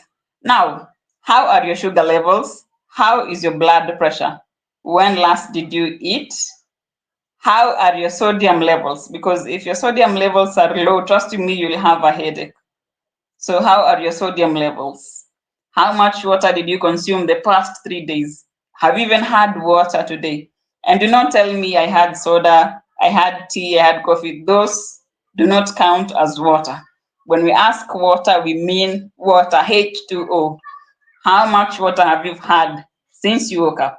Because when you're glued to the screen, you continue being glued to the screen, you even forget when to eat, you even forget if you should drink water, you even forget to empty your bladder. So when last did you drink water? Once we have ruled out all these other factors that we think can cause you a headache, and there's nothing out of all those that are causing you a headache. Now we narrow down to the eye. Now we look at your eye. What is causing you to have these headaches? Are you straining too much? Are you using the 20-20-20 rule? How is the brightness of your screen? And if all of these are okay, then we narrow down to, do you have a refractive error? And if you have a refractive error, then you'll have to do those various subjective and objective refractive tests to be able to see if you have an error, what sort of error it is, and know how best to correct it. So, and I would also advise that let's not be in a rush to take over the counter medication every time we have headaches. That's a very wrong approach of looking at it. Sometimes, now let me make it make sense. You see, maybe when something is bothering you, you've cried your eyes out, and then someone comes to console you. What do they usually bring you first? Warm water or just a glass of water. That is enough to deal with the running nose, with the eyes being red, to you having a headache. So water is a huge remedy to a lot of things. And whoever said water is life was right, because our bodies cannot function without water. So you need to understand what is causing this headache. Not just wake up, I have a headache, it's so bad, it's so severe. You rush to get some ibuprofen or some paracetamol or some Tylenol. No. Try a glass of warm water, warm salty water, if you can. Then you'll see what magic it does. So warm water, or rather whether warm, hot, cold, or just room temperature water. If your body is well hydrated, your sodium levels are okay, trust you me, you won't experience any headaches whatsoever.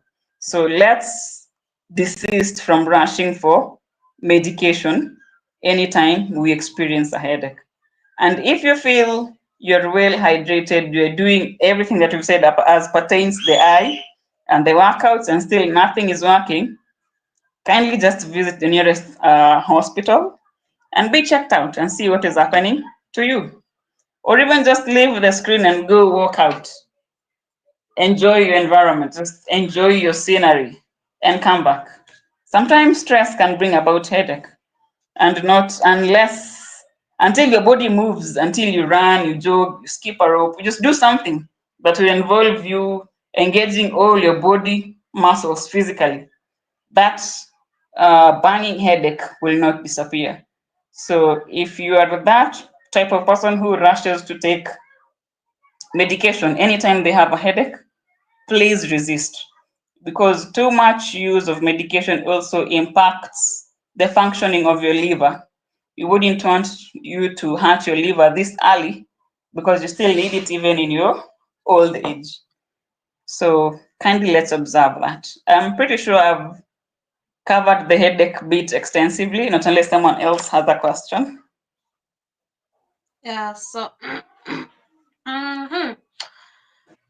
I would ask Anastasia's question because I also talked about the myths and misconceptions, or the myths and the facts. So Mhm. Anastasia is asking, is it true Mhm. that when your eyes are painful, you can put Mhm. water? So are we putting water inside the eyes, Anastasia, or yeah, that is the question Anastasia is asking. Um, if the eyes are painful.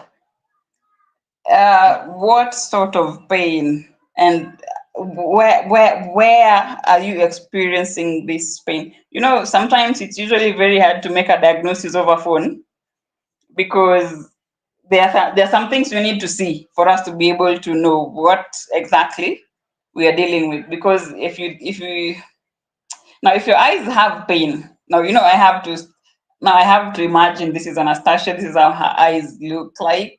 Now where is this pain coming from? Again, is she blinking right? Has she spent too much time on the screen? And apart from pain, are the eyes itchy? Is she having that gritty sensation in the eyes? Or could there be something that hit the eye and she doesn't know? So it is just there causing more and more irritation. So we actually have to examine this eye for us to ascertain where this pain is coming from. So, Anastasia, I said that you wash your hands first, then wash your face. Then, in your cupped hands, let water fill your cupped hands. Then open your eyes in that water, and then wash your eyes finally again. Avoid rubbing your eyes. Just blink as much as you can, and then do the eye workout. And we said the simpler way of doing the eye workout is the eye roll. You know how you roll your eyes when someone tells you something that is so boring that you lack words. You just have to roll your eyes. That's the simplest way to do the eye workout. Only that this time you're doing it more of in a slow motion mode, but ensuring that all the corners of the eye have felt that strain. And then now you finish up by opening your eyes wide, then closing them tightly, and then blinking frequently, and then just relax. Yeah. Yeah, so that is creating another picture in me because it is something I wouldn't, it is a topic I would want to give you one more week and you come back and talk to us about, because it is a broad topic. It is a broad topic, and probably I would say eye allergies. That is the topic I would want us to also narrow down, because that is a very broad topic. And when Anastasia says the about the when the eyes are itchy, I know that is at one point where she's talking about, because I have eye allergies, and sometimes it gets so itchy, maybe due to when the pollination, the pollen grains are out.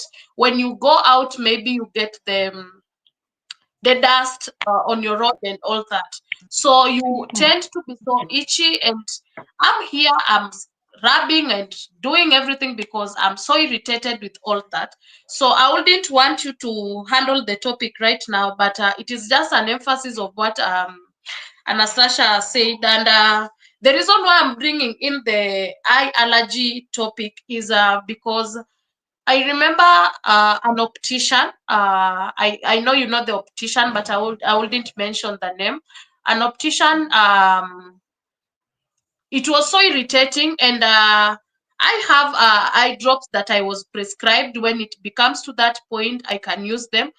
But I think I got a very simple way to do it when I get so irritated, and I know very well it is because of the allergies. Talk to us Mm-hmm. about getting warm water and dipping maybe a piece of a very clean cloth and then just patting it around your eyes when the eyes are irritating. Is it helpful?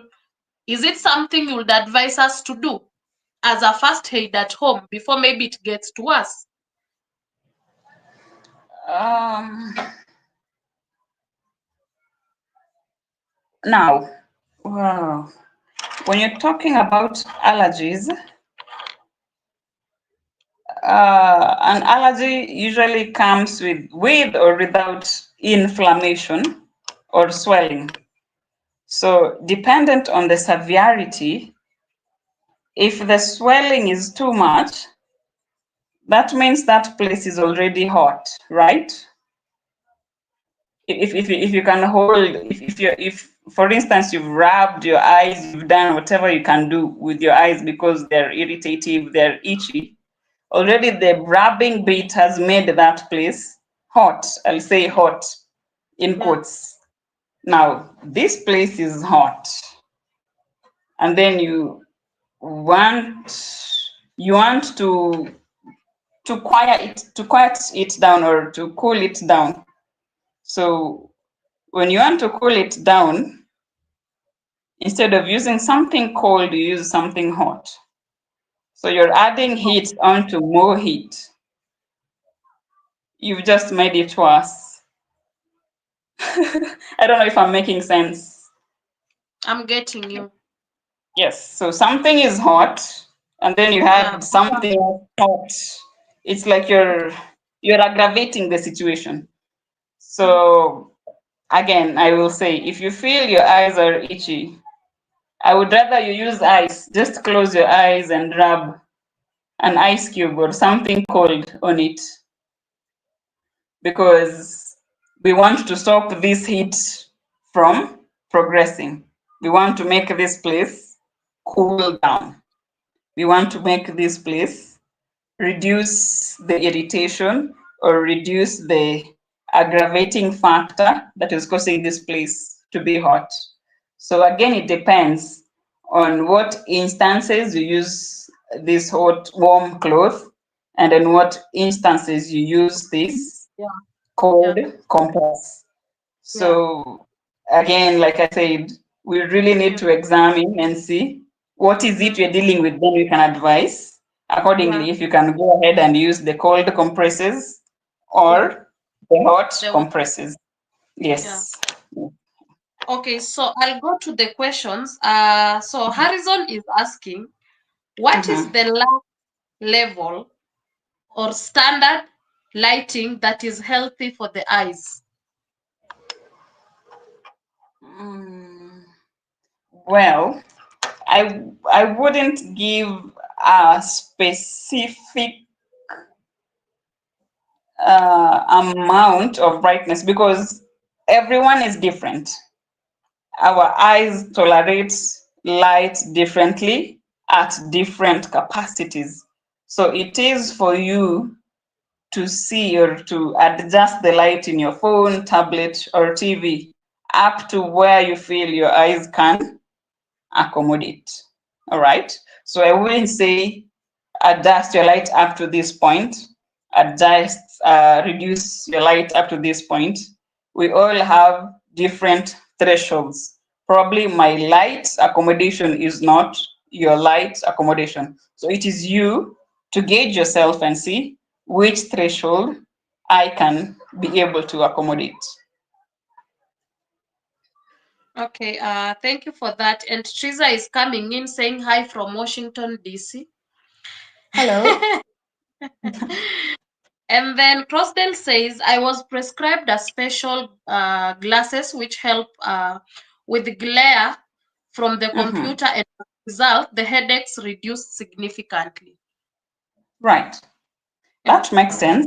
Like I said, once we've ruled out everything else that can cause a headache, and now we can narrow down to the eye, then we'll be able to give you two types. There are various types of spectacles that you can use to be able to reduce the amount of light from your screen and even the amount of sunlight that penetrate your eye for you to be able to accommodate light wherever you are, whether you are outdoors or whether you're using your screens for your daily work or assignments. So spectacles do work and they correct that issue of light only after you have ruled out every other issue that can bring about a headache.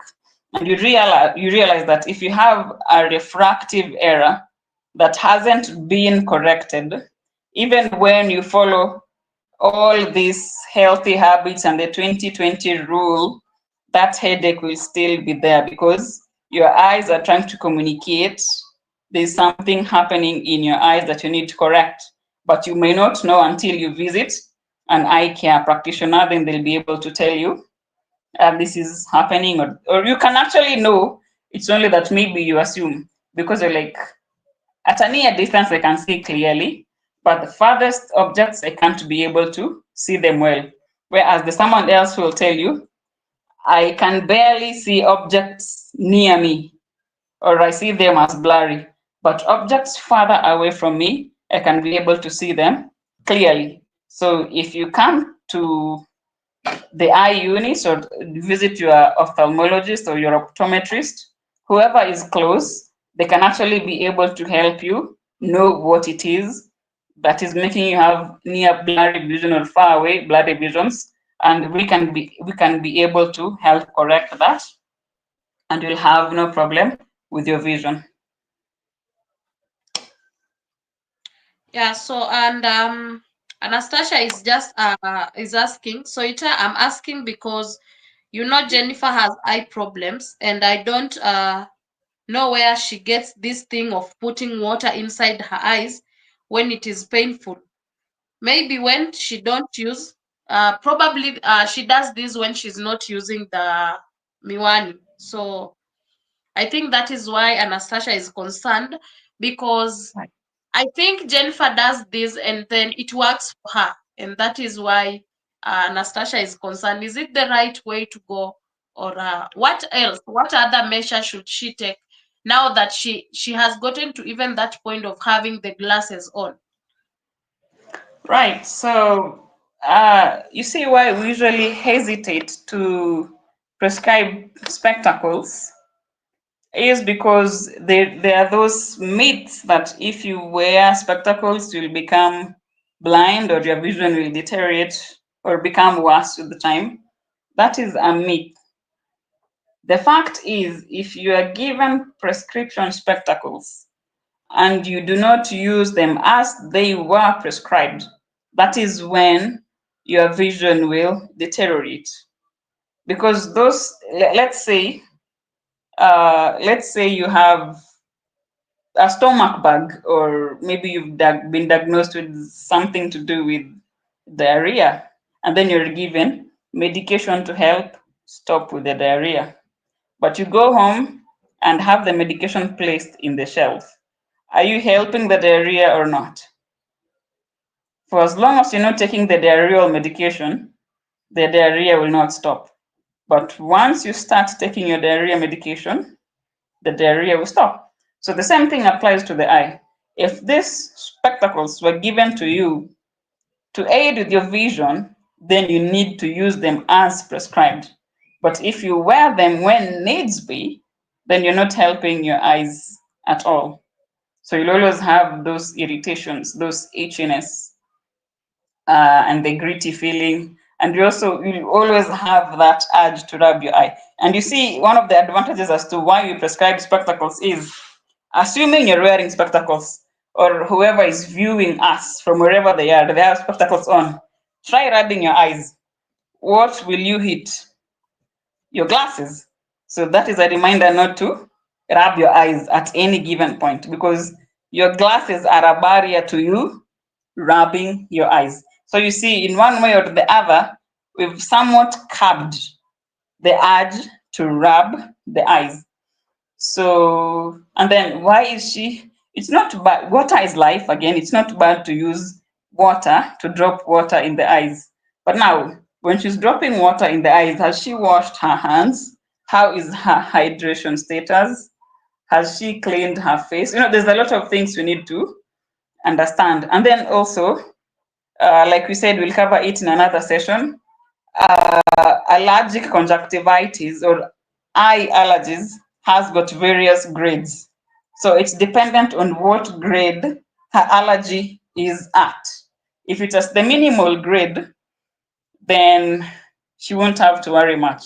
But if it has progressed, that one you have to be very careful, because with or without knowing, the rubbing of the eyes due to eye allergy can actually predispose you to blindness in the worst case scenarios. So we really, really, really have to be very careful. Maybe if they find time, I don't know, if they find time, they can stop by or visit, then you can have a quick exam. Or if they can find they can visit an eye units where they can be examined and then be advised accordingly. That will also help. And then again, especially if you have allergic conjunctivitis or allergies of the eye, do not rush to get over-the-counter drugs. Again, we prescribe medication in relation to the grade of the allergy. So do not just buy any medication and expect it to help you. Let it be prescribed by your eye care practitioner first. Yeah, so going back to lifestyle and just good great dieting and vitamins, the way you talked about earlier, Rebecca is just should I say she's in denial? She's asking, we have to eat carrots more often for our eyes, isn't it, co-host? Yes, you have to eat carrots, but you see, carrots is rich in vitamin A. That is just one part of the vitamin that you can get. But there are those people who don't like carrots. So, what else can they have that is rich in vitamin A that can as well supplement the eye so that you don't have that lack of vitamin A in the eyes? So those who don't like carrots, whether raw or cooked, but really, okay, dependent on how you're brought up, there those you are made to dislike cooked carrots from a very early age. But if you've managed to get over that food trauma, you can actually enjoy your carrots either cooked or raw. And apart from carrots, there are other various foods that are rich in vitamin A that you can eat and they'll be able to help with your eyes. And it's not only vitamin A, like I said earlier, all sorts of vitamins that you can think of. You see how we usually told you have to have a balanced diet.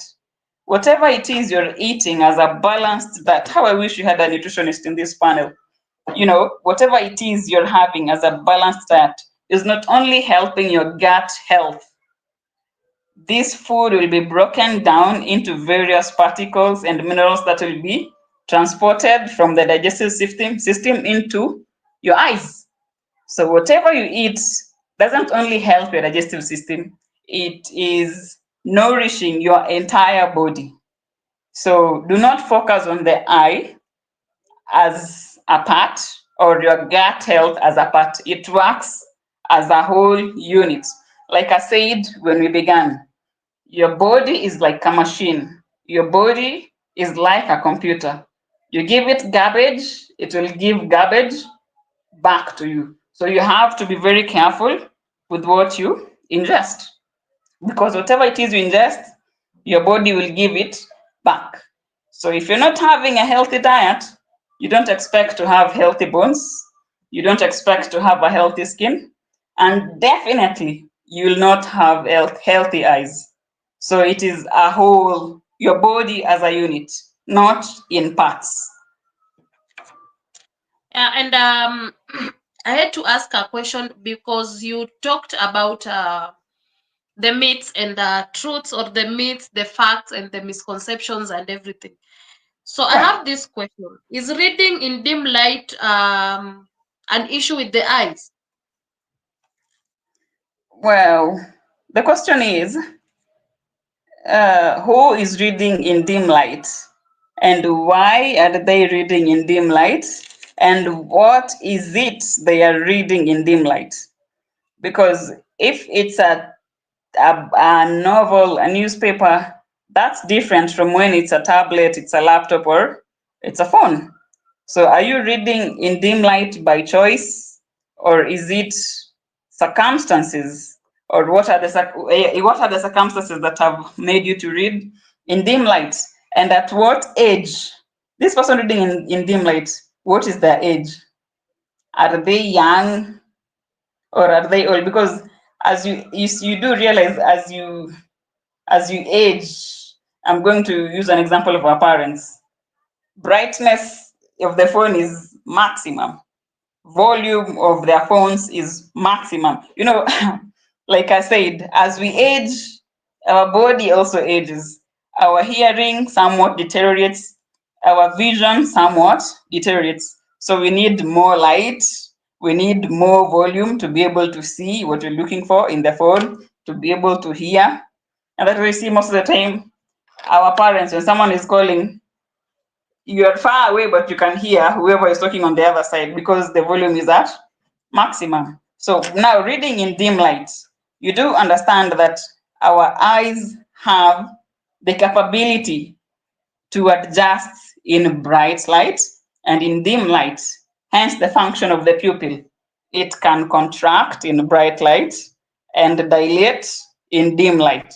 So reading in dim light really has nothing to do with your vision, not unless there's something else that is hindering you from seeing well. And that is why probably maybe there is something else that is hindering you from seeing well, or there is an underlying issue that is making you not see well. But dim light or bright light doesn't really ruin your eyes. What it does is you just get to strain, whether it's dim or brightness, dependent on how long you've been in the brightness and how long you've been in the dim setup. So your eyes will just strain. Again, reading is near work. So again, if you don't follow the 20-20-20 rule, if you don't blink frequently, your eyes will become dry. So now again, back to basics. Blink frequently, use the 20-20-20 rule, and then remember to do your eye workout. Yeah, so before because I can see I'm trying to keep track of the timer.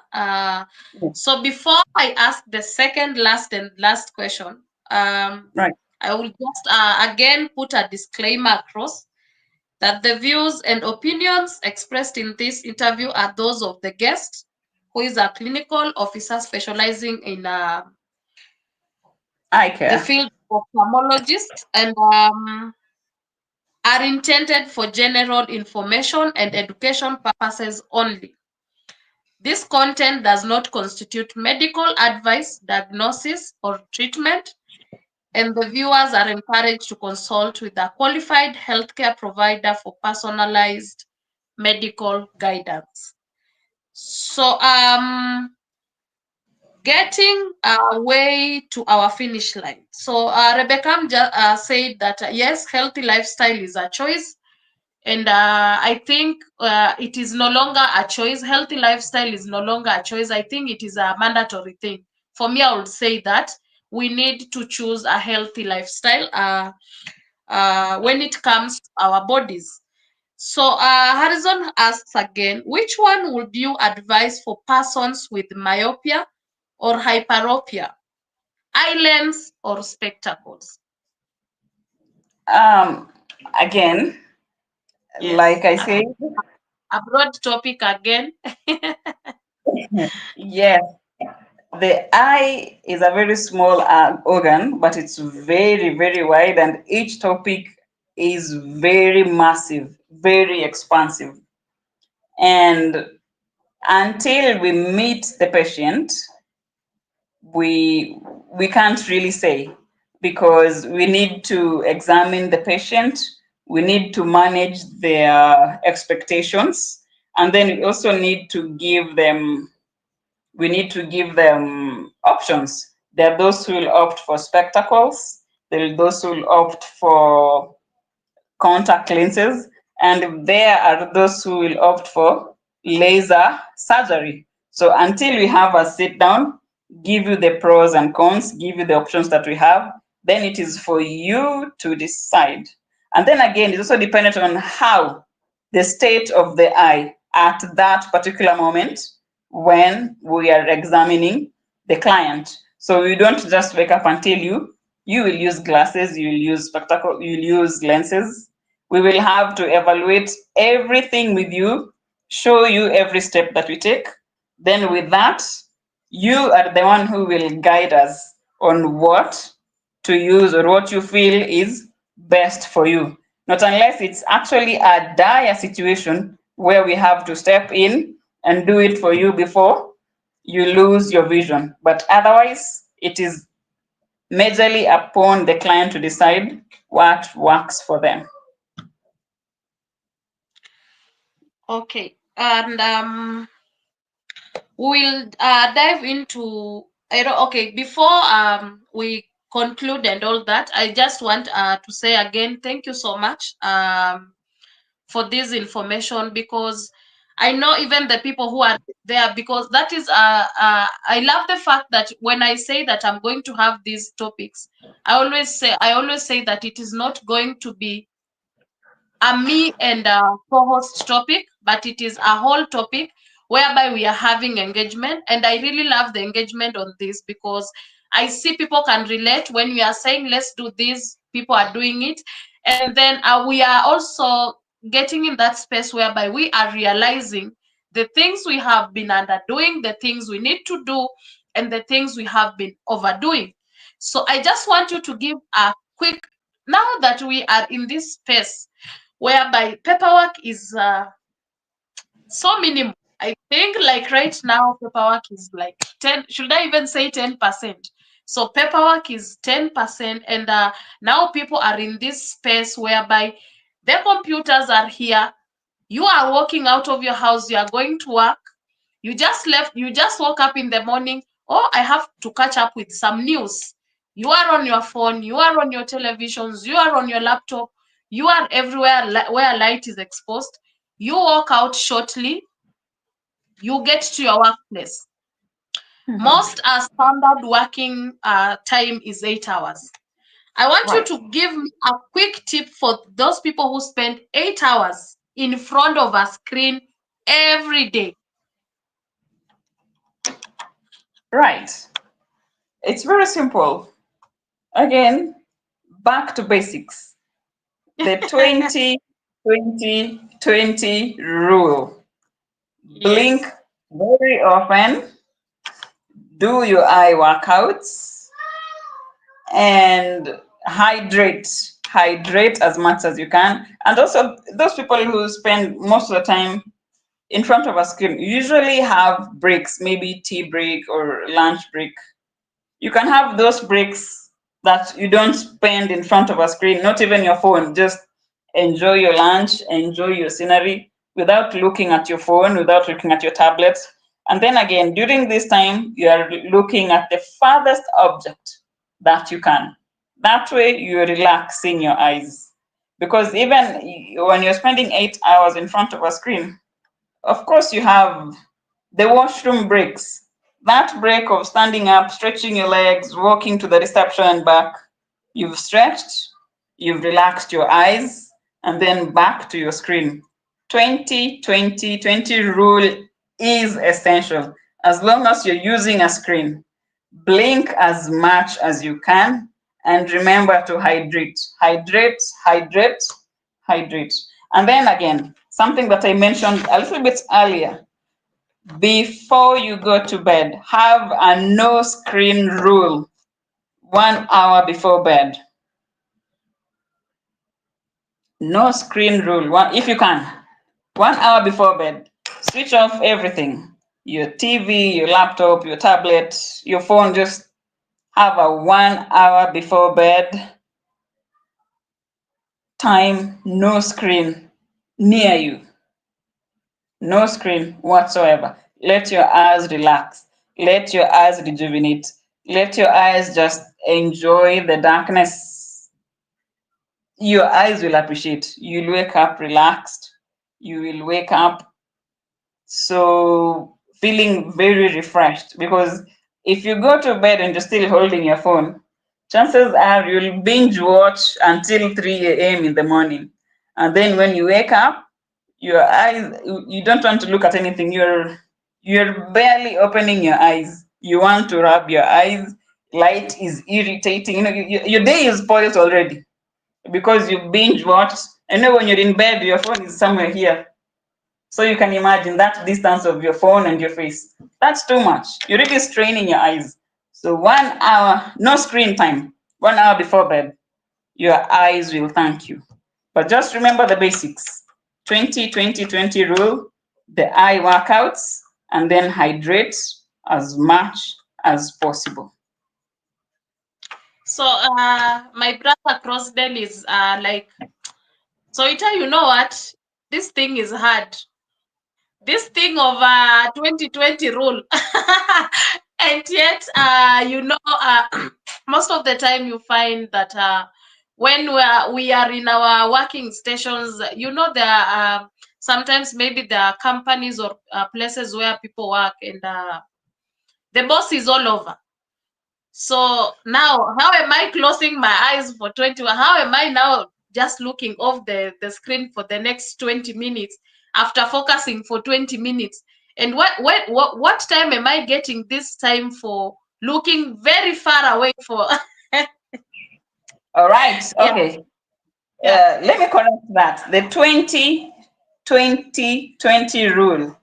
You do intensive work for 20 minutes. Look away from your screen for 20 seconds, not minutes, seconds. And then as you're looking away from your screen, try to look at an object that is farthest away from you.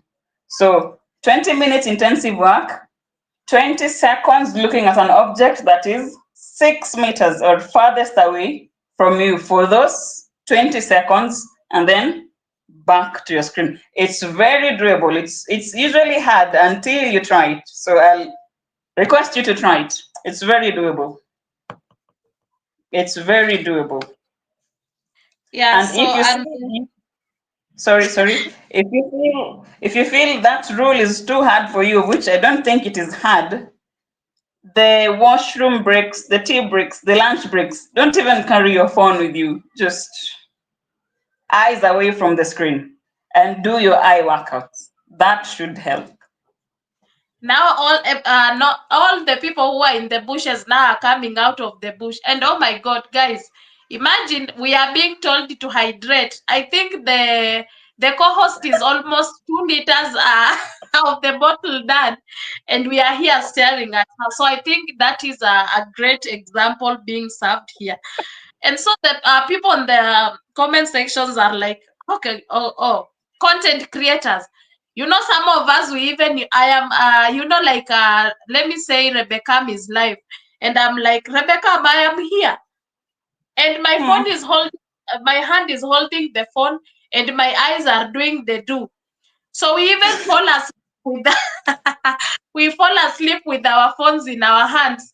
And you know very well the phones were very close to our eyes. And now here we are talking about the 1 hour. We do a 1 hour before maybe when we are just done with our screens.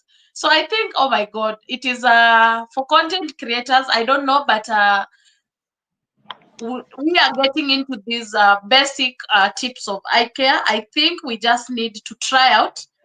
And one thing I know about trying out is just a step, a step, a step. It might not start with the 1 hour thing, but maybe we can decide, okay, today I'll do 10 minutes.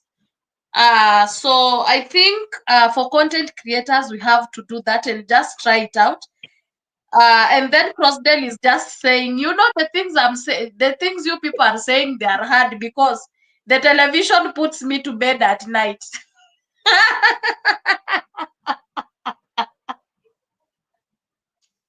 And then Mary's Health is saying, No screen rule, Helen.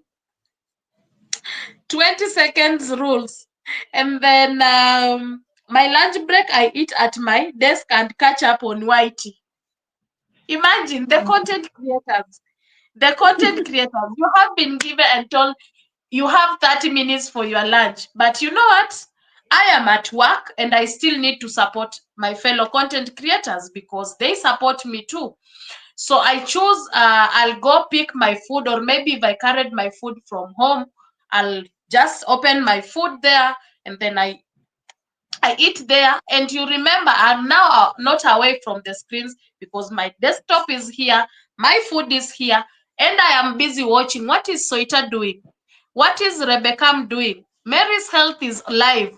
You know, the things other people are doing now. I don't know. What do you think? Uh, well, it is you to decide what you want to do, because at the end of the day, I really don't know much about the life of a content creator, but I don't think you create content 24/7. And Rebecca either, and Mary's health. They don't even come out of their kitchen. The other day, Rebecca slept in her kitchen. So just leave. now you see, that is bad. It may look good, but it is bad. You really don't have to exhaust yourself to that point of, just please do not overdo. Hmm? Do not overdo. Just do the much you can and then tell your viewers, bye later. Let's meet again tomorrow. Also have your own private time away from the screen. It's very essential. It's very essential. So have your own private time. I don't know how you will do it, how you're going to do it, but try. Because if you can't have that 1 hour bit, no screen rule before bed. Now, what if you go to a place where you are told no gadgets at all? We are doing a digital detox. No phones, no tablets, no laptops. It's just you and nature and maybe your Bible or your Quran, and you're just journaling, you're just writing. Will you survive? Put yourself in that scenario where you don't have anything, any screen with you. It's just your Bible, your Quran, or your novel, your notebook, and your pen. Will you die? Will you go mad?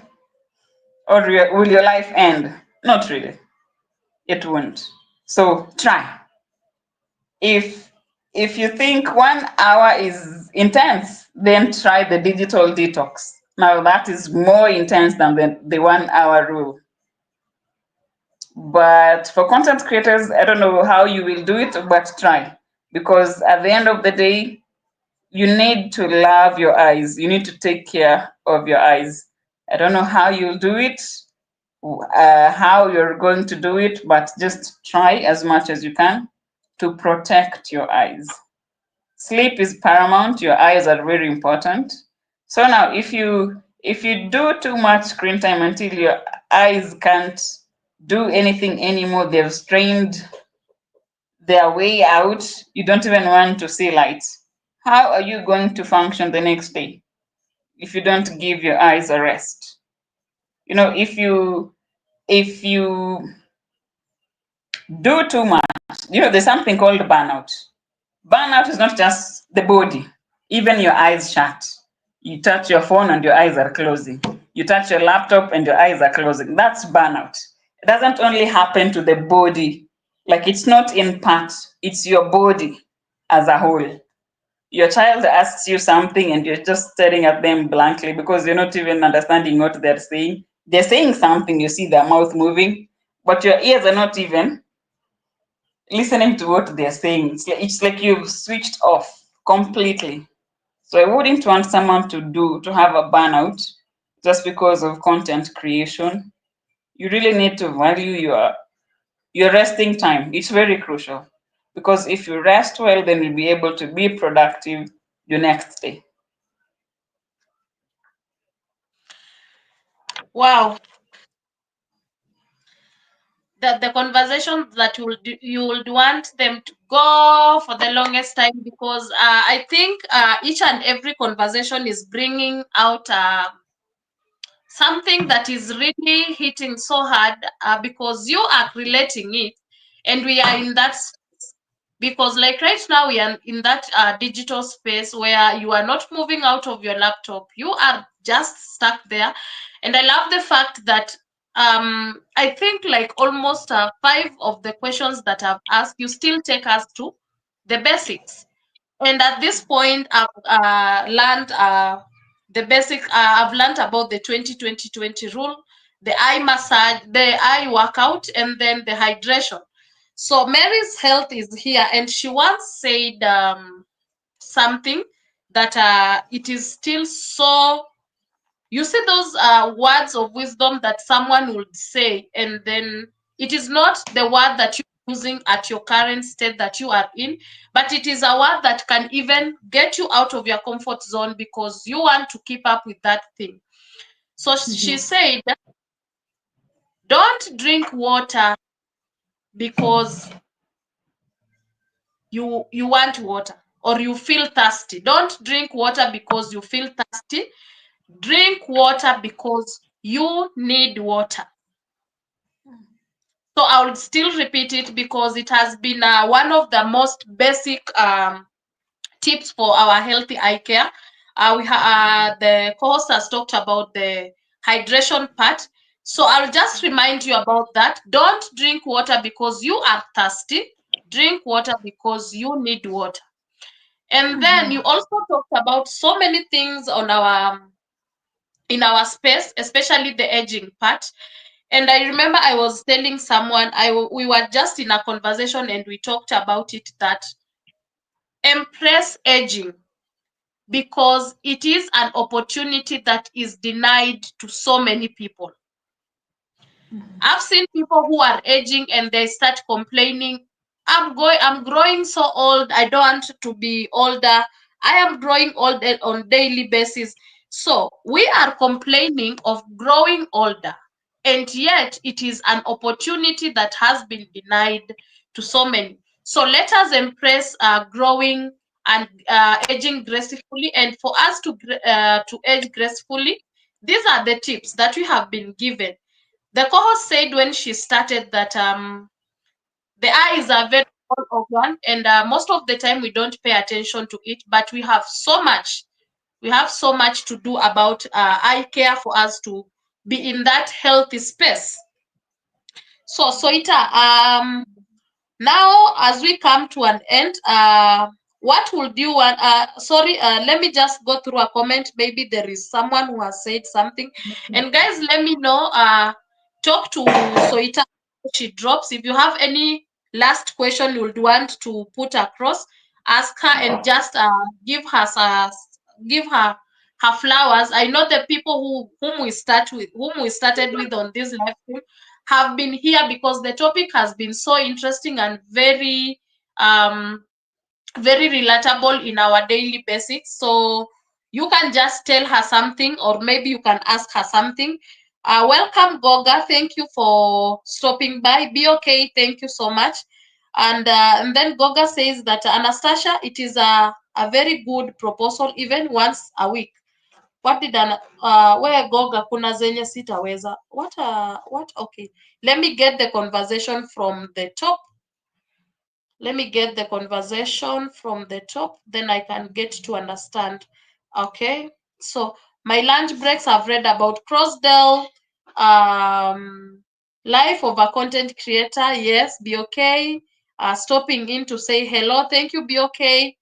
So good idea. Oh, thank you, be okay. Mary Tuache. That is Anastasia. And then Mary says, Anastasia enda lala. Okay. Love your eyes. Yes. And then Mary kulala, not me, sahi. Okay. Aha. Anastasia, umesikia digital detox. Goga, kuna zenye sitaweza. Okay. Anastasia, it is a very good proposal even once in a week. Jael, thank you so much for stopping by. And then Goga says, Soita, I don't know whether you talked about it, but I am curious about contacts versus glasses. I don't know if she's gonna clarify again on that. She talked about it. Harrison asked earlier if what she would recommend if contacts versus glasses. So let her come back. How healthy are your eyes? That is Rebecca asking. So as we wait for Soita just to come and conclude for us a few 1, 2, 3 things. I would say this. Soita, I don't know if you heard what Goga asked, and then we can just call it a day. So Goga is asking, I think you talked about this, and then we can just conclude. Goga said, Soita, I don't know whether you talked about it, but I'm curious about contacts versus glasses. Well, all of them serve the same purpose. There are those who wear glasses. We can have sunglasses for fashion, for aesthetics. There are also those who wear contact lenses for fashion, again, for aesthetics, for beauty. But then again, we have glasses and contacts that are prescription only. We have spectacles that are used, that those are prescribed by an ophthalmologist or an optometrist, and also contact lenses that are prescribed by an ophthalmologist or an optometrist, depending on where you are. So again, whether you're using spectacles or contact lenses, this is dependent on one, what is your profession and what you are comfortable with. So now we'll have to ask you various questions. We'll have to, again, engage you with both, and then it is you to choose which one is easy for you, which one works best for you. And then with that, we'll be able to prescribe what you have chosen and show you how they are used, how they are stored, how they are taken care of. Because again, under contacts, that's another whole topic. So I'll just leave it at that. But again, it's for you to walk in to your practitioner, and then with the discussion that you will have with the practitioner, then we will be able to narrow down. You will help us narrow down, or you will choose for yourself in relation to how you've answered your questions, what works for you and what won't work for you. Wow. So, Mary's just talking about digital content. Digital detox is a giant business in Tokyo. Yes. Yeah. Actually, personally, I do engage in digital detox. There are those times when you won't find me on any social media platform, not YouTube, not Facebook, not WhatsApp, not as in nowhere near the social media platform. I have that small phone, but you know that ile simu ya M-Pesa. Yeah. So if you want to reach me, you'll have to call or SMS, but not on any other social platform whatsoever. And it's very good because on in this day and age where everything is so public and people can use content against you, that is one of the leading causes of stress in our current generation, and pressure and peer pressure. So you find you staying away from social media, every platform of social media gives you clarity of mind, makes you reconnect with things that maybe you had even forgotten about. So digital detox is very important. Doesn't have to be a national crisis, but you can take it upon yourself to just try and stay away. Just give yourself a break. It doesn't have to be a month. It doesn't have to be too long. You can start by a day or maybe a few hours. Then you grow into a day, 2 days, a week, a month, like that. So always start small. Again, what matters is you started. The most important step is the first one, which is starting. So once you start, It will be hard the first few tries, but once you get the rhythm, it just becomes simple. So even with the 1 hour rule before, no screen time, 1 hour before bed, it can be hard, but the most important step is the first one to start. You can start 20 minutes before, 10 minutes before, 30 minutes before, and then you gain to 1 hour. And you'll find it being as easy as whatever you do in your daily lives.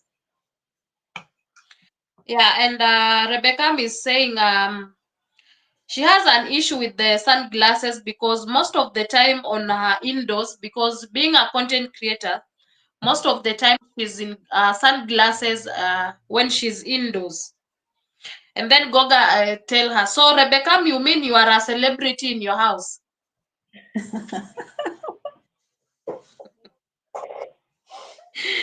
and then and then now Rebecca is just I don't know if we make it a question that some people wear colored contacts for beauty. Is it okay for Mhm. the eyes? Well, like I said, contact lenses is a topic on its own. But just to mention a few things, it's okay. The thing is, for how long are you wearing them? And do you know the hygiene behind it?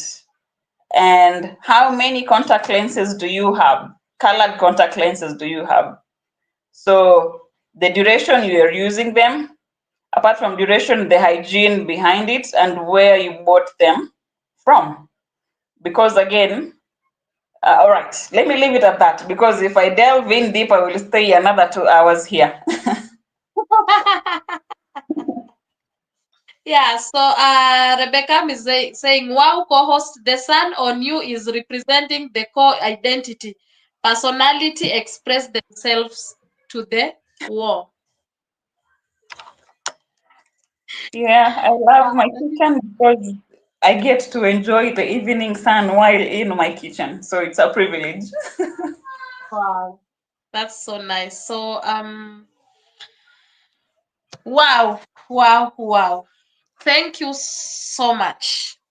Thank you so much because the thing that I wanted you to finish with, now you finished with it, giving us the tips, and we are so happy. We have engaged even in workout, and I feel so nice because it is something practical.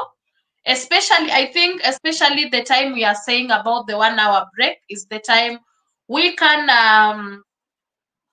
do it. We can maybe practice the 2020. Okay, the 2020 is on screens, and now we are getting the eye workout when we are Mhm. maybe after we are done with our screens. So I think you have tackled basic tips of a healthy eye care, and I'm so humbled to let you know that I've learned a lot, and I'm really grateful for that topic.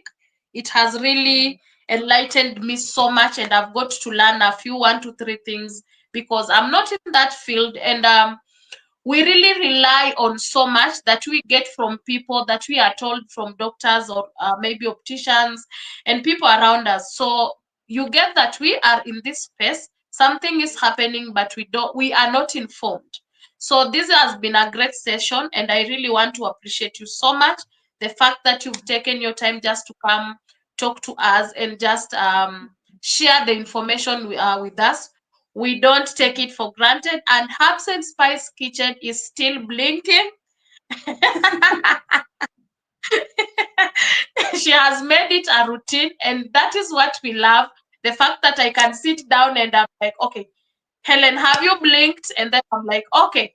They said we blink because it's trying to help the supply of tears and balance everything in our eyes.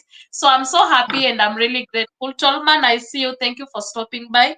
Appreciate you. So, Soita, I know you are Yes. not a social media personnel, but Yeah. now you are a specialist, and we would want to visit you. We would want to come get tested. We would want to come get the information on more tips now physically.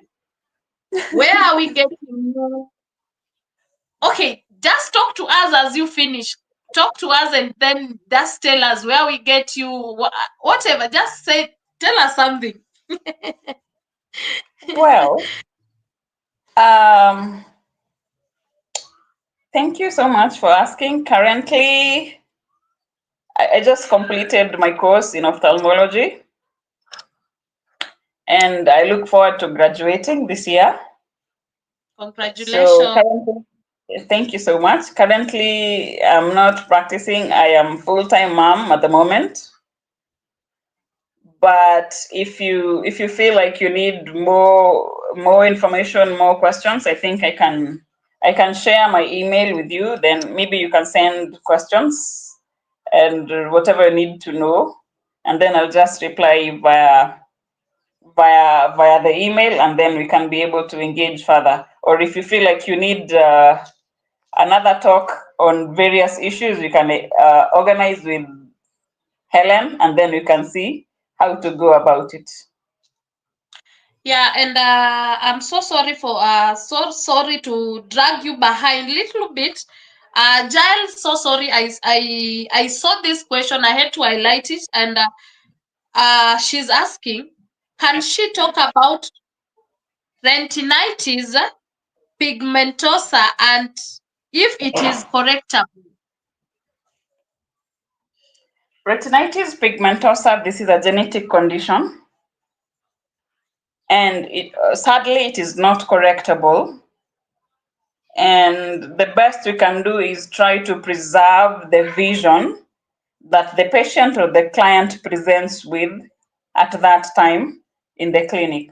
Though it's a huge topic on its own, maybe if we can have more engagements, we can be tackling condition by condition and see how to go about it. I am so sorry, whoever has got the retinitis pigmentosa.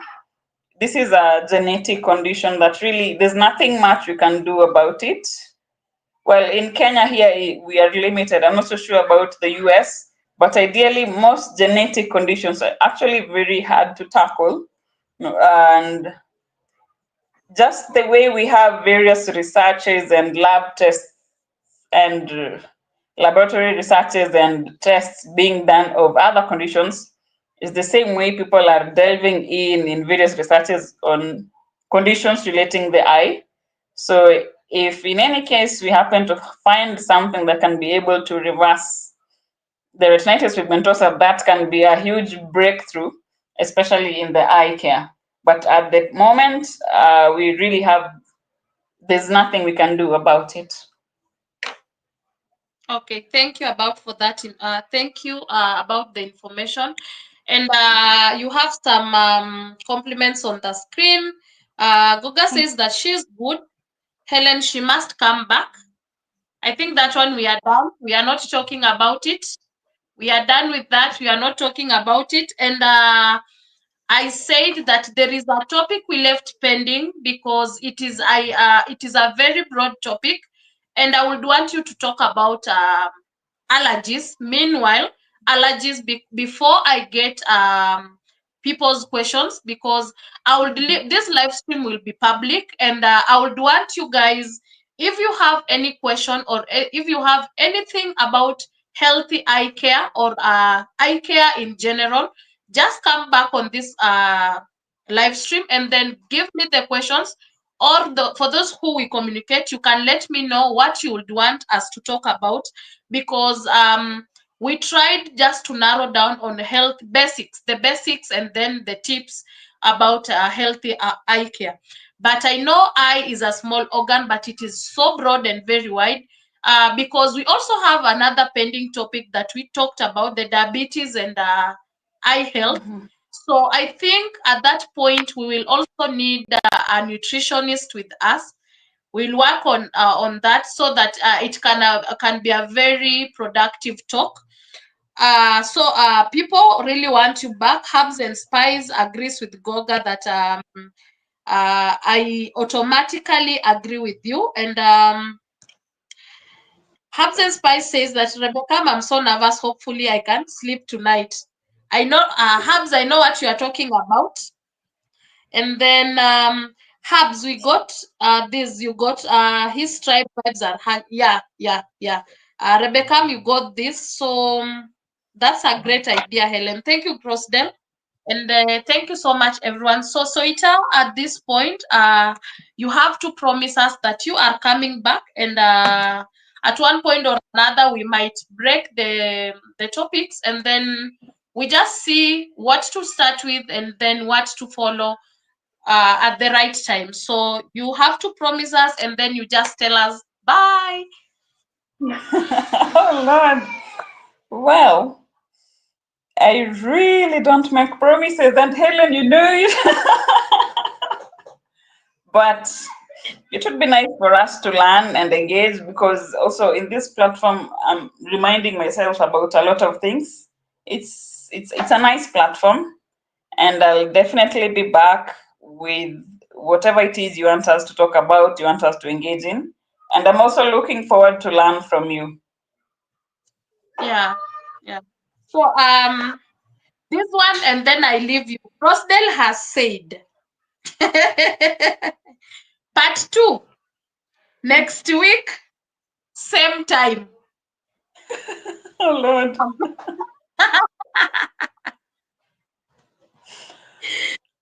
Yeah. So that is what Crossdale has said, and I really love it. I really love it, but we'll talk behind the screens, and then we just figure out, see how it goes. Right, right. Okay. Sure. So thank you everyone for engaging with me. It's been a very lively session. I've enjoyed every bit. So feel free to continue commenting and sending messages. I've sent my email address. I don't know if Helen can access it. Maybe if Yes, people want something, yeah, if people want something in depth that you feel you want it shared, discussed privately or on this platform, you can as well engage with Helen, and then we can see how to go about it. Thank you everyone so much, and God bless you.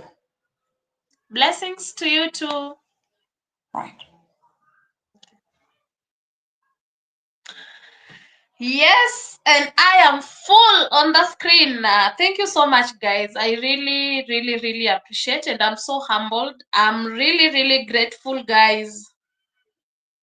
One thing I would say it started as a trial. It really started as a trial, but by God's grace, I am so humbled, and I'm really grateful for the community that is around me, the people who have been pushing me. And you know what, Helen, go ahead and do this. We love what you are doing because it is creating an impact. It's so informative. It is so educative to us. I really don't take it for granted. God bless you so much. Thank you so much for making this so easy. You people make this so easy, because I come seated with my own mind, and I'm like, I have these questions. I would want, you know, the way you would sit down and you just, I want to know more about Rebecca. That is the mind I come with. I want to know more about this. But you people come on the chat and you are like, we need to know this, we need to know this, we need to know this. And that opens even my mind much. And I'm like, oh, so I didn't tackle about this, I didn't talk about this. So your efforts are really appreciated, and I'm so humbled to have you all. And thank you so much, everyone. Much appreciated. Thank you, Soita. I enjoyed this session. Blessings to you. That is from Hubs. Wow, Helen, you blow this one out there. The Park Great interview. Keep it coming. Thank you so much, Hubs. You are full on the screen. Remember 2020 rule. Mary's health, leave me alone. This is an amazing life. Keep up the good work, Helen. Thank you so much, my brother Crossdale. And I'm so humbled. Rebecca, thank you so much. Habs, Goga, Mary's health, Title Pro, Anastasia, and everybody who has joined in. Goga, thank you so much. Tolman, thank you so much. Jael, I appreciate you. Who else have I not mentioned? Oh my God, I don't need to leave anybody out, because I appreciate you so much, and I really love you all. So I think it is that time. Someone calls it a bitter end. It is it is that time where we have to call it a day and appreciate you once again and say thank you so much for always making my Saturday a lively day. So let me set the redirect, and then you can just give me you can let me know who's live, and then we can just go there and support them. We can go there and support them. So I will get while I'm doing the redirect thing, she's not blinking. You guys, by the way, I'll remind you this. Let us take these healthy topics serious, and then just try to check the basics. Like today we've talked about the basics. Let's try to practice the basics of the healthy tips that we are learning. Hydrate, hydrate, hydrate. Guys, water, water, water, water, guys, water. Let's drink water. And then today she has also talked about the 20-20-20 rule, whereby you focus, you work intensively, and then after working intensively, you rest for 20 seconds, and then the next 20 seconds you focus on an object that is far away from you. We have done eye workout, that is so helpful to us. So let us practice it. It will really be of great impact to us. So let me know where you would want us. You can recommend to me someone you would want us to raid. I will really appreciate. You can recommend to me someone you would want us to raid.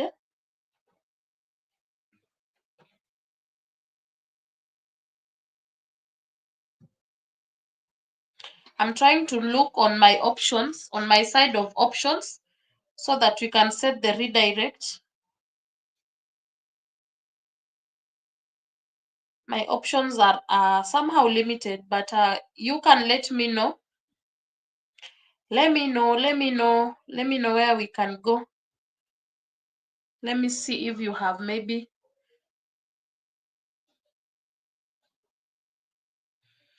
Helen, Miss Soita has just said 20-20-20, and you are now ready.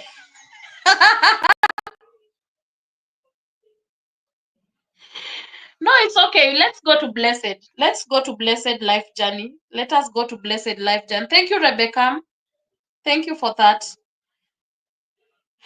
Start looking for my cherry flowers. Start looking for my cherry flowers. I'm setting the redirect. Do I remember on phone? This was so productive, guys. Thank you so much. So let me set the redirect shortly. Shortly.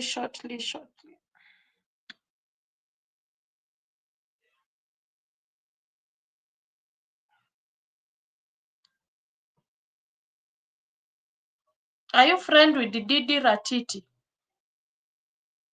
No, I don't even know the person. Rebecca. I'm not connected to the guy. So maybe I'm going to check him or her out after this. So meanwhile, let me set it to Blessed Life Journey. Blessed Life Journey. So there we go. There's the live customization, add redirect. Maybe I've never raided Blessed Life Journey. So Blessed Live Journey.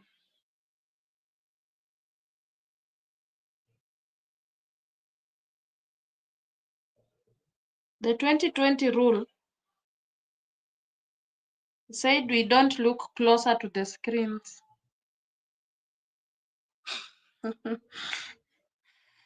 Yeah, so the redirect is set. All set. So all set.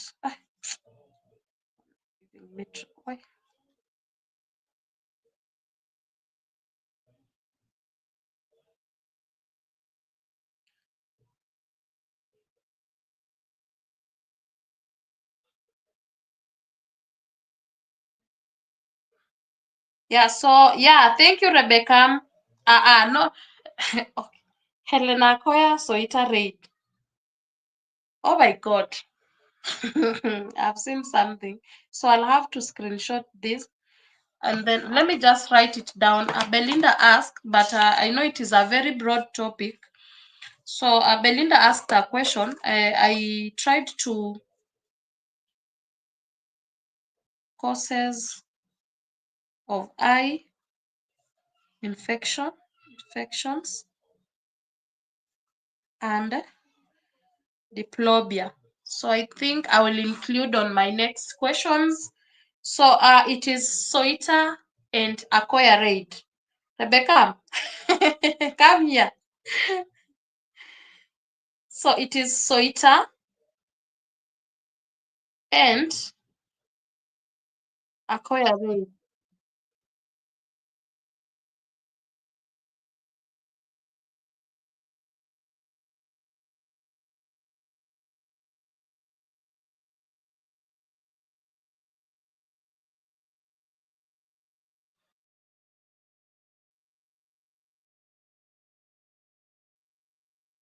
Soita and Akoya Raid.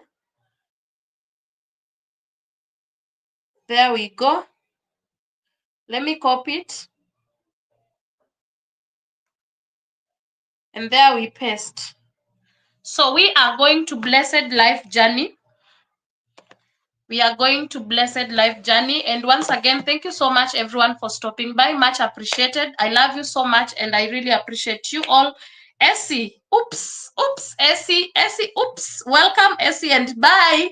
We are going for a redirect, and I know it is horizontal, so it will throw you directly to Blessed Life Journey. So guys, allow me to end it here and call it a day. Thank you so much for stopping by. Much appreciated, and bye bye. See you on Blessed Life Journeys live stream.